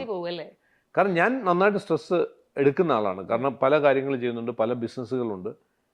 പക്ഷേ ഞാൻ സ്വയം ട്രെയിൻ ചെയ്യുന്നത് കൂടുതൽ സ്ട്രെസ് എങ്ങനെ എനിക്ക് ഹാൻഡിൽ ചെയ്യാൻ പറ്റും, എങ്ങനെ റെസിലിയൻസ് എങ്ങനെ കൂട്ടാൻ പറ്റും, അത് സാധിക്കും. അതിന്ന് ഞാൻ പറഞ്ഞില്ല, സയൻസും ടെക്നോളജി ഉള്ളിടത്തോളം കാലം നമുക്ക് സാധിക്കും. ന്യൂട്രീഷൻ കൊണ്ടും ഫിറ്റ്നസ് കൊണ്ടും എക്സസൈസ് കൊണ്ടും അതേപോലുള്ള പല മാർഗ്ഗങ്ങൾ ഉപയോഗിച്ച് നമ്മുടെ സ്ട്രെസ്സ് ഹാൻഡിൽ ചെയ്യാനുള്ള കപ്പാസിറ്റി കൂട്ടാൻ സാധിക്കും. ഇന്ന് ഞാൻ കാണുന്നത് പലപ്പോഴും ഇപ്പോഴത്തെ പുതിയ ജനറേഷനിൽ, ഇന്നിപ്പോൾ രാവിലെ കണ്ടു, ഒരു ന്യൂസ് കണ്ടു, 3 പെൺകുട്ടികൾ ഗെയിം കളിക്കാൻ പാടില്ല എന്ന് പറഞ്ഞതിനെ തുടർന്ന് ആത്മഹത്യ ചെയ്തു. അപ്പോൾ ഇത് അത്രയും ചെറിയൊരു സിറ്റുവേഷൻ പോലും അവർക്ക് ഹാൻഡിൽ ചെയ്യാൻ പറ്റാത്തതുകൊണ്ടാണ്. അപ്പോൾ അത് നമ്മൾ അങ്ങനെ ജീവിതത്തിൽ വിജയിക്കണം തീരുമാനിച്ചിരിക്കുന്ന ആൾക്കാരാണെങ്കിൽ അവർ ആദ്യം വേണ്ടുന്നത് ഏത് തരത്തിലുള്ള സ്ട്രെസ്സിനെയും ഹാൻഡിൽ ചെയ്യാനുള്ള കപ്പാസിറ്റി ഞാൻ ബിൽഡ് ചെയ്യുന്നുള്ള തീരുമാനിക്കണം. ഇപ്പം സാറ് ഇപ്പോൾ ഈ ഒരു ന്യൂസ് പറഞ്ഞതുകൊണ്ട് ഇത് പറഞ്ഞുകൊണ്ടിരിക്കുമ്പോൾ റാൻസമായിട്ട് എൻ്റെ മനസ്സിൽ പെട്ടെന്ന് പോയതാട്ടോ. കഴിഞ്ഞ ദിവസം സാറും കണ്ടിട്ടുണ്ടാവും, ഒരു ചെറിയ കുട്ടി, എനിക്ക് പ്രായം അറിയില്ല, എനിക്ക് തോന്നുന്നു 9th മറ്റോ പഠിക്കുന്ന, അല്ല +1 പഠിക്കുന്നതാണെന്ന് തോന്നുന്നു. ഒരു കൊറിയൻ ഫ്രണ്ടാണെന്ന് പറയുന്ന ഒരു വ്യക്തിയുമായിട്ട് ഇൻസ്റ്റാഗ്രാം ത്രൂ മെസ്സേജ് അയക്കുന്നുണ്ടായിരുന്നു. ആള് കൊറിയക്കാരൊന്നും അല്ല, അത് പിന്നീട് അറിയാൻ പറ്റി. പക്ഷെ കൊറിയ ആണെന്നാണ് പറഞ്ഞ് വിശ്വസിപ്പിച്ചിരുന്നത് ഈ കുട്ടിയെ. ഇത് സുഹൃത്ത് വഴിയാണ് പരിചയപ്പെടുന്നതൊക്കെ. കുറച്ച് നാളുകൾക്ക് ശേഷം ആ ആള് മരിച്ചു എന്നറിയുന്നു. അപ്പൊ ഈ കുട്ടി ആത്മഹത്യ ചെയ്തു. ഞാൻ കേട്ടില്ല. 11th പഠിക്കുന്ന ഈ കുട്ടി ആത്മഹത്യ ചെയ്തു. ആളൊരു 4 പേപ്പർ ഇത് എഴുതി വെച്ചിട്ടുണ്ടായിരുന്നു, കത്ത് എഴുതി വെച്ചിട്ടുണ്ടായിരുന്നു മരിക്കുന്നതിന് മുന്നേ. അടുത്തുള്ള കുളത്തിൽ നിന്ന് ചാടിയിട്ടാണ് ആത്മഹത്യ ചെയ്യുന്നത്. എഴുതിയതിൽ മുഴുവൻ കൊടുത്തിരിക്കുന്നത് പക്ഷേ ഇപ്പം പോലീസ് ഓഫീസേഴ്സ് ആയിക്കോട്ടെ, അല്ലെങ്കിൽ പല ആൾക്കാരും പുറത്ത് വിട്ടിരിക്കുന്ന ന്യൂസ് കൊറിയൻ പ്രണയം, എന്താണ് ആള് മരിച്ചു കുട്ടിയും ആത്മഹത്യ ചെയ്തു. പക്ഷെ എന്നാൽ ആ ലെറ്റർ ഞാൻ വായിച്ചതാണ്, 4 പേപ്പറും വായിച്ചതാണ്. ആ ലെറ്ററിൽ വ്യക്തമായിട്ട് ആ കുട്ടി എഴുതിയിരിക്കുന്ന കാര്യം ഇംഗ്ലീഷ് ആണ്. ആദ്യം തന്നെ കൊടുക്കുന്നുണ്ട് ഐ ഡോണ്ട് നോ ഇംഗ്ലീഷ്. അത് ഐ ഡോണ്ട് നോ എന്ന് പോലും അല്ല കൊടുത്തിരിക്കുന്നത്. എന്തോ ഒരു ലൈക്ക് ആൾക്ക് ഗ്രാമർ ഇല്ല, എനിക്ക് ഗ്രാമർ ഇല്ല എന്നും ആൾ എഴുതിയിട്ടുണ്ട്. പക്ഷെ എനിക്ക് ഇംഗ്ലീഷ് സംസാരിക്കാനാണ് ഇഷ്ടം, ബിക്കോസ് ഐ ലവ് ഇംഗ്ലീഷ് എന്ന് പറഞ്ഞിട്ടാണ് കൊടുത്തിരിക്കുന്നത്. എഴുതി വരുന്നതിൽ ബാക്കി കൊടുത്തിരിക്കുന്നത് മുഴുവൻ എന്നെ ആർക്കും ഇഷ്ടമല്ല, ഇതാണ് പറയുന്നത്. എനിക്ക് ടാലൻസ് ഇല്ല, എനിക്ക് കഴിവില്ല, my family hate me because I don't have skill, everyone hate me, no one like me. ഇതൊക്കെയാണ് ആൾ എഴുതിയിരിക്കുന്നത്. ആകെ ഉണ്ടായിരുന്നത് ഈ വ്യക്തിയാണ് ആകെ സംസാരിച്ചുകൊണ്ടിരുന്നത്. ആൾ മരിച്ചു. എനിക്കറിയാം ഞാൻ മരിക്കുന്നത് കേൾക്കുമ്പോൾ അച്ഛനും അമ്മയ്ക്കും വിഷമം വരും. പക്ഷെ എന്നെ ഇഷ്ടപ്പെടുന്ന ആരുമില്ല, പിന്നെ ഞാൻ എന്തിനു ജീവിക്കണം, അതുകൊണ്ട് ഞാൻ മരിക്കുന്നു. ഇതാണ് ആ കുട്ടി ഈ 4 പേപ്പറിലായിട്ട് പിന്നെയും പിന്നെ എഴുതിയിരിക്കുന്നത്. അപ്പൊ ഇത്തരത്തിലുള്ള ചിന്തകൾ ഒരു 9ലോ 10ലോ പഠിക്കുന്ന ഒരു പെൺകുട്ടിയുടെ തലയിലേക്ക് ഇപ്പം ആർക്കും എന്നെ ഇഷ്ടമല്ല, എനിക്ക് കഴിവില്ല, ഇതൊക്കെ ശരിക്കും സൊസൈറ്റി ബിൽഡ് ചെയ്ത് കൊടുക്കുന്നതാണോ, ഇല്ലെങ്കിൽ ഈ സോഷ്യൽ മീഡിയ ഒക്കെ ഉപയോഗിച്ച് ആ കുട്ടിക്ക് വരുന്ന ചിന്താഗതിയാണ്? എന്താണ് സാറിന് തോന്നുന്നത്? സൊസൈറ്റി ബിൽഡ് ചെയ്ത് കൊടുക്കുന്നത് നമുക്ക് പറയാൻ പറ്റില്ല. കാരണം ഇന്നത്തെ കുട്ടികൾക്ക് കിട്ടുന്നതിൻ്റെ പകുതി പോലും അല്ല 10% പോലും അപ്രീസിയേഷൻ ഒന്നും ഞങ്ങളുടെ ജനറേഷൻ കിട്ടിയിട്ടില്ല. നമ്മുടെയൊക്കെ അച്ഛനമ്മമാർ നമ്മളോട് പെരുമാറിയെന്ന് കണ്ടാൽ ഇപ്പോൾ ചില സോഷ്യൽ മീഡിയ ഹാൻഡിലിൽ അങ്ങനത്തെ ഹാൻഡിലുകളുണ്ട്, നമ്മുടെ ടിപ്പിക്കൽ അത്തരത്തിലുള്ള അമ്മമാരെ കുറിച്ചൊക്കെ ഉള്ളത്. അപ്പോൾ ആ രീതിയിൽ ചട്ടുകെടുത്തൊക്കെ 2 തന്നൊക്കെ വരും അമ്മയൊക്കെ. അങ്ങനെയൊക്കെ നമ്മൾ വന്നു. ഇന്നത്തെ കുട്ടികളെ അങ്ങനെ ഒന്ന് ശാസിച്ചു കഴിഞ്ഞാൽ പ്രശ്നം ഉണ്ടാകുന്ന ഒരു കാലത്താണ് ജീവിക്കുന്നത്. അപ്പോൾ അത് സമൂഹം ഉണ്ടാക്കിയാണെന്ന് വിശ്വസിക്കരുത്. പക്ഷേ ഞാൻ നേരത്തെ പറഞ്ഞാണ് ഇഷ്യൂ വരുന്നത്. ഇത്തരത്തിലുള്ള ഒരു സോഷ്യൽ മീഡിയയിലുള്ള വൾണറബിലിറ്റിയിൽ ജീവിക്കുന്ന കുട്ടികളിൽ ഭൂരിഭാഗം ആൾക്കാരിലും ഉണ്ടായിട്ടുള്ള ഏറ്റവും വലിയ പ്രശ്നം അവർക്ക് സ്ട്രെസ്സിനെ ഹാൻഡിൽ ചെയ്യാനേ പറ്റാത്ത അവസ്ഥ വന്നു. അവരെ സംബന്ധിച്ചിടത്തോളം പലപ്പോഴും ചില കുട്ടികൾക്ക് സംഭവിച്ചിട്ടുള്ള ഏറ്റവും വലിയ പ്രശ്നം സ്നേഹമില്ല എന്നൊക്കെ പറയുമ്പോഴും ഒരുപക്ഷെ ആ കുട്ടിക്ക് ഇഷ്ടം പോലെ സ്നേഹം കൊടുത്തോയിരിക്കും അതിൻ്റെ പ്രശ്നമാകുന്നത്. ഇപ്പം ഞാൻ ചില ആൾക്കാർക്ക് ഇത് പറയുമ്പോൾ ഇഷ്ടമല്ല എങ്കിൽ പോലും പറഞ്ഞു പോകുന്നതാണ്. ഇപ്പോൾ ടൂറിന് പോകുന്ന അച്ഛൻ തിരിച്ചു വരുമ്പോൾ ഒരു ഗിഫ്റ്റുമായി വരുന്നു. അത് പ്രതീക്ഷിച്ച് നിൽക്കുന്ന മകൾ. ഇതൊരു സ്ഥിരം പരിപാടിയായിട്ട് മാറുകയാണ്. ഒരു തവണ അച്ഛൻ ആ ഗിഫ്റ്റ് കൊണ്ടുവന്നില്ലെന്നുണ്ടെങ്കിൽ അവിടെ എന്തുമാത്രം വലിയൊരു ഡിസപ്പോയിൻമെൻ്റ് ആയിരിക്കും ഉണ്ടാകുകയെന്നറിയോ? ഇന്നത്തെ കുട്ടികൾക്ക് അത് മതിയായിരിക്കും ചിലപ്പോൾ ആത്മഹത്യ ചെയ്യാൻ, അച്ഛൻ എന്നോടുള്ള സ്നേഹം കുറഞ്ഞു എന്ന് പറയാനായിട്ട്. പക്ഷേ ഇത് ആരുണ്ടാക്കിയതാണ്? ഈ എക്സ്പെക്റ്റേഷൻ പേരൻസ് ഉണ്ടാക്കിയതാണ്. ബർത്ത്ഡേസ് ഗിഫ്റ്റ് കൊടുക്കുക, ബർത്ത്ഡേ സെലിബ്രേറ്റ് ചെയ്യുക, ഒക്കെ നല്ലത്. ഞാനതിനൊന്നും വിരോധമല്ല, ഞാൻ ചെയ്യാറില്ല. പക്ഷേ സ്റ്റിൽ പറഞ്ഞെന്ന് മാത്രം. ഇതൊക്കെ എക്സ്പെക്റ്റേഷനുകളാണ്, അൺനെസസറി ആയിട്ട് നമ്മൾ ഉണ്ടാക്കിയെടുക്കുന്ന എക്സ്പെക്റ്റേഷനാണ്. ഒരു തവണ എങ്ങാനും ഒന്ന് മിസ്സായാൽ ഈ അറ്റാച്ച്മെൻറ്റുകൾ പോലും വലിയ പ്രശ്നമാണ്. നമ്മളുണ്ടാക്കുന്ന അറ്റാച്ച്മെൻറ്റുകൾ ഒരു ഡിറ്റാച്ച്ഡ് അറ്റാച്ച്മെൻ്റ് അല്ലെന്നുണ്ടെങ്കിൽ വലിയ പ്രശ്നങ്ങളിലേക്ക് അത് ലീഡ് ചെയ്യും. കാരണം അത് ഒരുപക്ഷെ അതിനകത്ത് പല ഫാക്ടറും ഉണ്ടാവും, നമുക്കറിയാത്ത ഫാക്ടറുകൾ ഉണ്ടാവും ഈ അറ്റാച്ച്മെൻറ്റുകളിലൊക്കെ. ആ ഏതെങ്കിലും ഒരു ഫാക്ടർ പൊളിയുന്ന സമയത്ത് നമുക്കതിനെ സസ്റ്റെയിൻ ചെയ്യാൻ പറ്റാത്ത അവസ്ഥ വരും. അപ്പോൾ നമ്മൾ സ്വയം ഒന്ന് മനസ്സിലാക്കിയെടുക്കേണ്ടത് എന്താണെന്ന് വെച്ചാൽ, ഞാൻ നേരത്തെ പറഞ്ഞതിലേക്ക് തിരിച്ചു പോവാണ്. ഞാൻ ഈ എൻ്റെ ചുറ്റും കാണുന്നതിൻ്റെ ഒരു ഉൽപ്പന്നമൊന്നുമല്ല ഞാൻ എടുക്കുന്ന തീരുമാനങ്ങളുടെ ഉൽപ്പന്നം തന്നെയാണ് ഞാനുള്ളത് തീരുമാനിക്കാവുന്നത്. രണ്ടാമത്തെ കാര്യം, പേരൻസ് ആണെങ്കിൽ പോലും കുട്ടികളെ വളർത്തുന്ന സമയത്ത് നോ പറയാൻ, നോ കേൾക്കേണ്ടടുത്ത് നോ കേട്ട് വളർത്തുക. അതേപോലെ അൺനെസസറി ആയിട്ടുള്ള എക്സ്പെക്റ്റേഷനുകളുടെ ബിൽഡപ്പ് ക്രിയേറ്റ് ചെയ്യാതിരിക്കുക. സർപ്രൈസുകളുടെയും എക്സ്പെക്റ്റേഷനുകളുടെയും ബിൽഡപ്പാണ് ഇപ്പോൾ ചെയ്തുകൊണ്ടിരിക്കുന്നത്. അപ്പോൾ ഈ ഓരോ ഇൻസിഡൻറ്റിലും സെലിബ്രേഷൻ ഉണ്ട്, നല്ലത് തന്നെ. പക്ഷേ അത് അൺനെസസറി ആയിട്ട് കുട്ടികളിൽ ഉണ്ടാക്കുന്ന ഇമ്പാക്റ്റ് നെഗറ്റീവായിട്ടാണ് ഞാൻ കാണുന്നത്. അവരുടെ എക്സ്പെക്റ്റേഷൻ വളരെ കൂടുന്നു. ഇനി അവർ ചെയ്യുന്ന ഓഫീസിൽ നിന്ന് അതേപോലെ ഒരു അപ്രീസിയേഷൻ കിട്ടിയില്ലെങ്കിൽ അപ്പോൾ അവർക്ക് ഡിപ്രഷനായി. ഒരു എല്ലാം സിസ്റ്റമൈസ് ചെയ്തിട്ടുള്ള ഒരു ലോകത്തൊന്നും അല്ല നമ്മൾ ജീവിക്കുന്നത്. നമ്മൾ ജീവിക്കുന്ന വളരെ ഡൈനമിക് ആയിട്ടുള്ള, ഏത് തരത്തിലുള്ള ആളെയാണ് എപ്പോഴാണ് കണ്ടുമുട്ടുക നമുക്ക് പറയാൻ പറ്റില്ല. ഏത് തരത്തിലുള്ള സിറ്റുവേഷനിലാണ് ചെന്നെത്തുക എന്നുള്ളത് അറിയാൻ പറ്റില്ല. അപ്പോൾ അതിന് എക്വിപ്പ് ചെയ്യാവുന്ന തരത്തിലായിരിക്കണം കുട്ടികളെ വളർത്തുന്നത്. അപ്പോൾ ഇത് രണ്ടും കൂടെ ചേരുമ്പോൾ കറക്റ്റ് ആവും. അതെ. ഇപ്പം കമ്മിങ് ടു റിലേഷൻഷിപ്സ്, ഇപ്പോൾ ഈ ബ്രേക്കപ്പ് അങ്ങനെയുള്ള കാര്യങ്ങളൊക്കെ ഉണ്ടല്ലോ. ഇപ്പോൾ നമ്മൾ ഒരാളെ സ്നേഹിക്കുന്നു, ഒരു പോർഷൻ കഴിയുമ്പോൾ ചിലപ്പം ആൾ നമ്മളെ വേണ്ടെന്ന് വെക്കുമായിരിക്കും, ആൾ ആ രീതിയിൽ പോവുമായിരിക്കും. പക്ഷേ ഈ ഒരു കാര്യം അക്സെപ്റ്റ് ചെയ്യാൻ പറ്റുന്നില്ല, നമുക്ക് ചിലപ്പോൾ അംഗീകരിക്കാം. കാര്യം ഒരാൾ നമ്മുടെ ലൈഫിൽ നിന്ന് പോകുമ്പോൾ വിഷമം വരുന്നു. But at the same time ഇപ്പം നമ്മൾ കാണുന്ന വേറൊരു കാര്യമാണ് ട്രോമ ബോണ്ടിങ്. സാറ് കേട്ടിട്ടുണ്ടാവും ഇല്ല ഡെഫിനറ്റ്ലി. നിങ്ങളുടെ പുതിയ ജനറേഷൻ്റെ ട്രോമ ബോണ്ടിങ് ട്രോമ ബോണ്ടിങ്. അതെന്തോന്ന്? ഓക്കെ, ഞാൻ പറഞ്ഞു തരാം. ട്രോമ ബോണ്ടിങ് ഇത് വലിയ രീതിയിൽ ഡിസ്കഷൻ ആവുന്നുണ്ട്. എനിക്ക് തോന്നുന്നു കുറച്ചും കൂടി ഏജ് ഉള്ള ഇപ്പൊ അച്ഛനമ്മമാരുടെ സിറ്റുവേഷൻസിലൊക്കെ ആണെങ്കിൽ പോലും നല്ല പ്രായമായിട്ടുള്ളവരൊക്കെ ആണെങ്കിലും പറയുന്നത് കേൾക്കാം. പക്ഷെ അതിനിപ്പോ ഈ വാക്ക് പറയുന്നില്ലെന്നേ ഉള്ളൂ. കല്യാണം കഴിച്ച് കുട്ടികളായിപ്പോയി, അതുകൊണ്ട് സഹിക്കുക എന്ന് പറയുന്ന ഒരു സാധനം ഉണ്ടല്ലോ. അതേ സാധനത്തിന്റെ ഒരു ന്യൂ ജനറേഷൻ ഫോം ആയിട്ടാണ് അതെ എനിക്ക് അതെ തോന്നിയിട്ടുള്ളത് മനസ്സിലായി. Trauma bonding. അതായത് നമ്മൾ റിലേഷൻഷിപ്പിലാണ്, ആ വ്യക്തിയുമായിട്ട് നമുക്ക് അഡ്ജസ്റ്റ് ചെയ്തോ ഒരു രീതിയിലും പോകാൻ പറ്റുന്നില്ല. അതായത് നമുക്ക് ഇഷ്ടമുള്ള കാര്യങ്ങളൊന്നും ആൾക്ക് ഇഷ്ടമല്ല, നമ്മൾ ചെയ്യാൻ ആഗ്രഹിക്കുന്ന കാര്യങ്ങളൊന്നും ആളെ സമ്മതിക്കത്തില്ല, ഭയങ്കര റെസ്ട്രിക്റ്റഡ് ആയിട്ട് നമ്മളിങ്ങനെ പൊതിഞ്ഞു വെച്ചിരിക്കുമായിരിക്കും. പക്ഷെ ഇതിന്റെ ഒക്കെ പുറത്ത് അവർ പറയുന്ന പേര് സ്നേഹം കൊണ്ടല്ലേ. നമുക്കതിൽ നിന്ന് വിട്ടുവരാൻ പറ്റുന്നില്ല. നമുക്ക് ഒട്ടും ഇഷ്ടമല്ലാതാണ് ഞാൻ ആ വ്യക്തിയിലൂടെ നിൽക്കുന്നത്. പക്ഷെ ആ ആള് അതിനെ നമ്മളെ പറഞ്ഞ് ഇങ്ങനെ സ്നേഹം കൊണ്ടാണ്, എനിക്ക് തന്നെ ഇഷ്ടമുള്ളതാണ് ഞാൻ നിന്നെ വിടാത്തത്, ഇഷ്ടമുള്ളതല്ലേ നിന്നോട് ചെയ്യാൻ പറയാത്തത്. അവിടെ നമ്മൾ സ്റ്റക്കായി പോവാ. നമുക്ക് താല്പര്യമില്ല, പക്ഷെ വേറെ വഴിയില്ല. ചിലപ്പോൾ ഇയേഴ്സ് ഓഫ് റിലേഷൻഷിപ്പിന് ശേഷമായിരിക്കും നമ്മൾ ആ ഒരു സ്റ്റേജ് ഫേസ് ചെയ്യുന്നത്. അത് ഞാൻ പറഞ്ഞത് അച്ഛനമ്മമാരുടെ അടുത്ത് പോലും ഇത് കേൾക്കാറുണ്ട്. കുട്ടികളെ ഓർത്തിട്ടാണ് നിൽക്കുന്നതെന്ന് പറയുന്ന സ്റ്റേജും കേൾക്കാറുണ്ട്. അപ്പൊ ഇത്തരത്തിലുള്ള, അതായത് നമുക്ക് അവിടെ നിൽക്കണ്ട, പക്ഷെ സ്നേഹം, ഇഷ്ടം, ഈ പറയുന്ന സോ കൈൻഡ് ഓഫ് ഇമോഷൻസ് കൊണ്ട് നമ്മളെ കൺട്രോൾ ചെയ്യുന്നു. അവിടെ നമ്മൾ എങ്ങനെ വിട്ടുവരാൻ സാധിക്കും? ഈ ജെനുവിൻ ആയിട്ടുള്ള പ്രണയം എന്ന് പറയുമ്പം എന്തിനോടും ആവാമല്ലോ. പ്രണയം പല കാര്യങ്ങളോടും ആവാം. ജെനുവിൻ ആയിട്ടുള്ള പ്രണയത്തെക്കുറിച്ചുള്ള ഡെഫിനേഷൻ ഞാൻ വായിച്ചപ്പോൾ എനിക്കത് ഏറ്റവും അപ്പീലിംഗ് ആയിട്ട് തോന്നിയൊരു ഡെഫിനേഷനായിട്ടും മീനിങ് ഫുൾ ആയിട്ട് തോന്നിയൊരു കാര്യമാണ്. ഒരാൾ നിങ്ങളെ പ്രണയിക്കുന്നെങ്കിൽ, ഇഷ്ടപ്പെടുന്നെങ്കിൽ, അല്ലെങ്കിൽ സ്നേഹം തരുന്നെങ്കിൽ, ആ വ്യക്തി നമ്പർ 1 നിങ്ങൾക്ക് നിങ്ങളോട് തന്നെയുള്ള സ്നേഹം കൂട്ടുന്ന ആളായിരിക്കണം. Okay, he should make you love yourself. 1. 2, he should make you feel you love him. അയാളെ ഇഷ്ടപ്പെടാൻ പറ്റുന്ന രീതിയിലുള്ള ഒരാളായിരിക്കണം. 3, നിങ്ങളുടെ സർക്കംസ്റ്റാൻസസ്, നിങ്ങളുടെ ചുറ്റുവട്ടം എന്ന് പറയുമ്പോൾ നിങ്ങളുടെ ജീവിതത്തിനെ നിങ്ങളെ ഇഷ്ടപ്പെടുത്താവുന്ന ആളായിരിക്കണം. എന്ന് പറയുമ്പോൾ നിങ്ങളുടെ ജീവിതത്തിൽ നിങ്ങളുടെ അച്ഛനും അമ്മയും ഉണ്ടായിരിക്കാം, നിങ്ങളുടെ ജീവിതത്തിൽ നിങ്ങളുടെ സിബ്ലിങ്സ് ഉണ്ടാവാം, അവരെയൊക്കെ ഇഷ്ടപ്പെടുത്താവുന്ന രീതിയിലുള്ള ഒരാളായിരിക്കണം. ഇതാണ് ട്രൂ ലവ് എന്ന് പറയുന്നത്. പക്ഷേ ഇന്ന് കാണുന്നത് ലവിനേക്കാളും കൂടുതൽ ഒബ്സഷൻസും കൈൻഡ് ഓഫ് കമ്പൾസീവായിട്ടുള്ള ഒരു കൈൻഡ് ഓഫ് ഡിസോർഡറാണ്.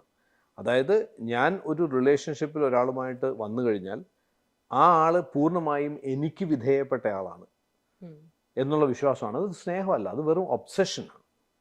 ഒബ്സഷൻ എപ്പോഴും ഡീപ്പ് റൂട്ടഡ് അറ്റാച്ച്മെൻ്റ് ആണ്. ഡീപ്പ് റൂട്ടഡ് അറ്റാച്ച്മെൻറ്റുകളെല്ലാം ചെന്ന് എത്തിപ്പെടുന്ന ഡിസപ്പോയിൻമെൻറ്റുകളിലായിരിക്കും. അപ്പോൾ ബേസിക് ആയിട്ട് നോക്കിയാൽ നമ്മൾ ആദ്യം മനസ്സിലാക്കേണ്ടത്, ഞാനൊരു വ്യക്തിയുമായിട്ട് റിലേഷൻഷിപ്പിലാവുന്നു, അല്ലെങ്കിൽ ഒരു വ്യക്തിയുമായിട്ട് സ്നേഹത്തിലാവുന്നു, പ്രണയത്തിലാവുന്നെങ്കിൽ എന്തുമാത്രം എനിക്ക് ഇപ്പോൾ കംഫർട്ടബിൾ അല്ല എന്ന് പറയുമ്പോൾ തന്നെ അവിടെ കഴിഞ്ഞു. He should be making me feel he should be making me feel love myself. എനിക്ക് എന്നോട് തന്നെ ഇഷ്ടം തോന്നണം എന്ന് പറയുമ്പം ഞാൻ ചെയ്യുന്ന കാര്യങ്ങൾ, എൻ്റെ ജീവിതം, അതാണ് ഏറ്റവും പ്രധാനപ്പെട്ട കാര്യം. അവിടെ ഒരു ഡിസ്റ്റർബൻസ് ക്രിയേറ്റ് ചെയ്യുന്നുണ്ടെങ്കിൽ that's not love at all. It is pure obsession. അത് ഒരാളുടെ സെൽഫിഷ് മോട്ടീവ്, ഒരുപക്ഷെ അയാളുടെ ഒരു സൈക്കോളജിക്കൽ ഡിസോർഡർ കൊണ്ട് അനുഭവിക്കാൻ പോകുന്ന വേറെ കുറേ ആൾക്കാരും കൂടെ ആയിരിക്കും ഈ ട്രോമ ബോണ്ടിങ് എന്നൊക്കെ പറയുന്നത്. പക്ഷേ അവിടെ തീരുമാനിക്കേണ്ടത് ശരിക്കും is it true love or is it just an obsession? അപ്പോൾ സാറ് പറയുമ്പോൾ എനിക്ക് മൾട്ടിപ്പിൾ തോട്ട്സ് ആണ് പോകുന്നത്. സാറിന് ചിലപ്പോൾ മനസ്സിലാകുന്നുണ്ട്, അതിനെപ്പറ്റിയൊക്കെ അറിയുന്നുണ്ട്. അപ്പോൾ ഞാനിങ്ങനെ പെട്ടെന്ന് ചിന്തിക്കുകയായിരുന്നു, ലൈക്ക് എൻ്റെ ഒരു ഫ്രണ്ട് ഈവൻ ലാസ്റ്റ് നൈറ്റും കൂടെ എന്നോട് സംസാരിച്ചൊരു കാര്യം ഇതാണ്. ആരുടെ ഫാമിലീസ്, രണ്ടുപേരുടെയും ഫാമിലീസാണ് കല്യാണം ഉറപ്പിക്കുകയൊക്കെ ചെയ്തത്, റിലേഷൻഷിപ്പ് ആയിരുന്നു. പക്ഷേ ഇവളെ കംപ്ലീറ്റ്ലി ഇങ്ങനെ എന്താ പറയുക, ഫുള്ള് റെസ്ട്രിക്ട് ചെയ്ത് വെച്ചിരിക്കുകയാണ്. ആൾക്ക് ഇഷ്ടമുള്ള ഡ്രസ്സ് ഇടാൻ പറ്റില്ല, അത് ചെയ്യാൻ പറ്റില്ല, ഇത് ചെയ്യാൻ പറ്റില്ല, കോഴ്സ് കഴിഞ്ഞു, നീ എന്തിനാ ജോലിക്ക് പോകുന്നത്, അങ്ങനത്തെ ഒരു കൈൻഡ് ഓഫ് ആണ്. അപ്പോൾ ആൾക്ക് വേണ്ട. ജസ്റ്റ് ഇന്നലെ ഒന്ന് വേണ്ട എന്നൊന്ന് സൂചിപ്പിച്ചപ്പോൾ തന്നെ ഓപ്പോസിറ്റ് നിൽക്കുന്ന ആള് ഒരുപാട് വയലൻ്റ് ആവുകയും കരയുകയും, അപ്പോൾ ഞാൻ എന്തിനാ നിന്നെ ഇഷ്ടപ്പെട്ടെന്ന് ചോദിച്ച് കരയൊക്കെ ചെയ്തപ്പം ഇവള് സ്റ്റക്കായി. എടാ അവൻ ഭയങ്കരമായിട്ട് കരയുന്നു, എനിക്കെന്ത് ചെയ്യണമെന്ന് അറിയത്തില്ല, ഞാനത് പറയുന്നില്ല. അപ്പോൾ ചോദിച്ചാൽ നിനക്കപ്പം നീ ഇതിൽ ഓക്കെയാണോ? അല്ല. അപ്പം നിനക്കത് പറഞ്ഞൂടെ? പറയാൻ പറ്റുന്നില്ല. അപ്പോൾ ഫാമിലിയും എല്ലാവരും ഈ കുട്ടി ഒറ്റപ്പെടുത്തുകയാണ്. അപ്പോൾ ഇത്ര നാളെ നിനക്ക് മനസ്സിലായില്ല, ഇതാണ് ചോദിക്കുന്നത്. റിയലൈസ് ചെയ്തു, പക്ഷെ അത് എക്സ്പ്രസ് ചെയ്യാൻ പറ്റുന്നില്ല. ഫാമിലീസും കുറ്റപ്പെടുത്തും, ആളും കുറ്റപ്പെടുത്തും, ഫ്രണ്ട്സ് കുറ്റപ്പെടുത്തും, എല്ലാവരും ഈ കൈൻഡ് ഓഫ് നമ്മളെന്തോ തെറ്റ് ചെയ്ത പോലെയാണ് തിങ്ക് ചെയ്യുന്നത്. പക്ഷെ നമുക്ക് ആ സ്പേസിൽ ഹാപ്പി അല്ല എന്നുള്ളത് ആരും അക്സെപ്റ്റ് ചെയ്യാൻ തയ്യാറാവുന്നില്ല. അപ്പോൾ ഞാൻ സാറ് പറഞ്ഞപ്പം ഞാൻ അതൊക്കെയാണ് ഇപ്പോൾ തിങ്ക് ചെയ്ത് പൊയ്ക്കൊണ്ടിരുന്നത്. അവിടെ പലപ്പോഴും സംഭവിക്കുന്നതെന്ന് വെച്ചാൽ ഇത് ഇപ്പോൾ ഒരു ജനറേഷണൽ ടോക്ക് എന്ന് വേണമെങ്കിൽ പറയാം. എങ്കിൽ പോലും ഞാൻ പറയാണ്, ഈ എല്ലാ ആൾക്കാരും അങ്ങനെ ആവണമെന്നില്ല. എങ്കിൽ പോലും നമ്മുടെ എക്സ്പീരിയൻസിൽ നിങ്ങളുടെ കുട്ടികളുടെ നന്മ ഏറ്റവും കൂടുതൽ പ്രതീക്ഷിക്കുന്നത് പേരൻസാണ്, ഫ്രണ്ട്സൊന്നുമല്ല. ഇന്നത്തെ ജനറേഷന് പറ്റിയിട്ടുള്ള ഒരു വലിയ പ്രശ്നം, ഫസ്റ്റ് ഫ്രണ്ട്സ്, സെക്കൻഡ് പേരൻസ്. എന്ന അവസ്ഥയിലേക്ക് എത്തി. ഈ ഫ്രണ്ട്സ് എന്ന് പറയുന്നതിൽ ഭൂരിഭാഗം ആൾക്കാർ, ഞാനിത് പറയുമ്പോൾ എന്നെ ഒത്തിരി പേർക്ക് ഇഷ്ടപ്പെടത്തില്ല, എന്നെ പോലും അസൂയാണ് അവരുടെ ഉള്ളിലുള്ളത്, സ്നേഹമൊന്നുമല്ല. എന്താ പറയുക, you scratch my back, I scratch you back, ഇതാണ് പരിപാടി. ഏതെങ്കിലും സമയത്ത് നിങ്ങൾ ആ ട്രാക്കിൽ നിന്ന് മാറാൻ നോക്കിക്കോ, ആ ഫ്രണ്ട്സ് തന്നെ നിങ്ങളെ എങ്ങനെയെങ്കിലും തിരിച്ച് ആ ട്രാക്കിനകത്ത് കൊണ്ടുവരും. ഞങ്ങൾ പണ്ട് പറയുന്നൊരു ഭാഷയുണ്ട്, പിറ്റി പാർട്ടിങ് എന്ന് പറയും. പിറ്റി പാർട്ടിങ് എന്ന് പറഞ്ഞാൽ നമ്മൾ ഫ്രണ്ട്സ് എന്ന് പറയുന്ന ഒരു കൂട്ടം ആൾക്കാരുണ്ടാവും. അപ്പോൾ നമ്മൾ ഓഫീസൊക്കെ കഴിഞ്ഞിട്ട് വന്ന് എവിടെയെങ്കിലും കോഫി ഹൗസിൽ എവിടെയെങ്കിലും ഇരുന്നിട്ട് പിറ്റി പാർട്ടി തുടങ്ങും. പിറ്റി പാർട്ടി എന്ന് പറഞ്ഞു കഴിഞ്ഞാൽ എൻ്റെ പ്രശ്നങ്ങൾ ഞാൻ പറയുന്നു, അവൻ്റെ പ്രശ്നങ്ങൾ അവൻ പറയുന്നു. ഒന്നും പറയണ്ട, ഒരു വൃത്തികെട്ട ബോസുണ്ട്, ഇയാളെ കൊണ്ട് തോറ്റ് എൻ്റെ കുറേ പ്രശ്നങ്ങൾ. അപ്പോൾ നിൻ്റെ അത്രയിലുള്ളവേ, എൻ്റെ ഓഫീസിൽ പറയണ്ട, അവിടെ ഒരു ഓർഡറും ഇല്ല, ഒന്നുമില്ല, ഒരു എന്താ ചെയ്യേണ്ടതെന്ന് അറിയത്തില്ല, എനിക്കറിയത്തില്ല എങ്ങനെ ജീവിതം മുന്നോട്ട് കൊണ്ടുപോകാം. 5 പേരുണ്ടെങ്കിൽ, ഞാൻ വന്ന സമയത്ത് എൻ്റെ മാത്രം പ്രശ്നമായിരുന്നെങ്കിൽ ഇപ്പോൾ 5 പേരുണ്ടെങ്കിൽ പ്രശ്നത്തിൻ്റെ നിലയിലായി. പിറ്റി പാർട്ടി നടത്തി ഇങ്ങനെ പോകും. ഏതെങ്കിലും ഒരു ദിവസം ഇതിനകത്ത് ഒരാൾ എണീറ്റ് എന്ന് പറയാണ്, എടാ ഒരു കാര്യമുണ്ട് കേട്ടോ, നമുക്ക് രക്ഷപ്പെടാൻ പറ്റിയൊരു മാർഗമുണ്ട്. ഈ ജോലിയുടെ പ്രശ്നത്തിൽ നിന്ന് മാറിയിട്ട് നമുക്ക് ഒന്ന് നല്ല രീതിയിൽ ലൈഫിനെ ഒന്ന് മാറ്റിയെടുക്കാം. ഞാൻ എന്തായാലും അതിനുവേണ്ടി ഇറങ്ങാൻ തീരുമാനിച്ചിരിക്കുകയാണ്. ഗ്യാരണ്ടിയാണ് മോസ്റ്റ് ഓഫ് ദ ടൈം ഈ ബാക്കി 4 പേരും കൂടെ ചെയ്യാൻ പോകുന്ന ഇവനെ എങ്ങനെയും തളർത്തുക എന്നുള്ളതാണ്. ഇത് റിയാലിറ്റിയാണ്. ഞാൻ നമ്മുടെ കൺമുന്നിൽ ഇഷ്ടംപോലെ കണ്ടുകൊണ്ടിരിക്കുന്ന എക്സാമ്പിളാണ്. എല്ലാവരും വിചാരിക്കുന്നത് ഫ്രണ്ട്സാണ് അൾട്ടിമേറ്റ് എല്ലാ കാര്യങ്ങളും. ഫ്രണ്ട്സ് വേണ്ടെന്നല്ല ഞാൻ പറയുന്നത്, പക്ഷേ ഫ്രണ്ട്സിൻ്റെ റോളുണ്ട് അവർക്ക്. നമുക്ക് അതില്ലെന്ന് ഞാൻ പറയത്തില്ല. പക്ഷേ ഓൾ ദ ടൈം നമ്മളുടെ ഏറ്റവും നല്ല വെൽ വിഷേഴ്സ് എന്ന് പറയുന്നത് എപ്പോഴും ഫ്രണ്ട്സാണെന്ന് വിശ്വസിക്കേണ്ട ആവശ്യമൊന്നുമില്ല. അങ്ങനെ ഒരു ഫ്രണ്ട് ഉണ്ടെങ്കിൽ നല്ലത്, വലിയ കാര്യം. എല്ലാവരും അങ്ങനെയാണെന്ന് വിശ്വസിക്കുകയും ഭൂരിഭാഗവും മജോറിറ്റിയും they are jealous about U.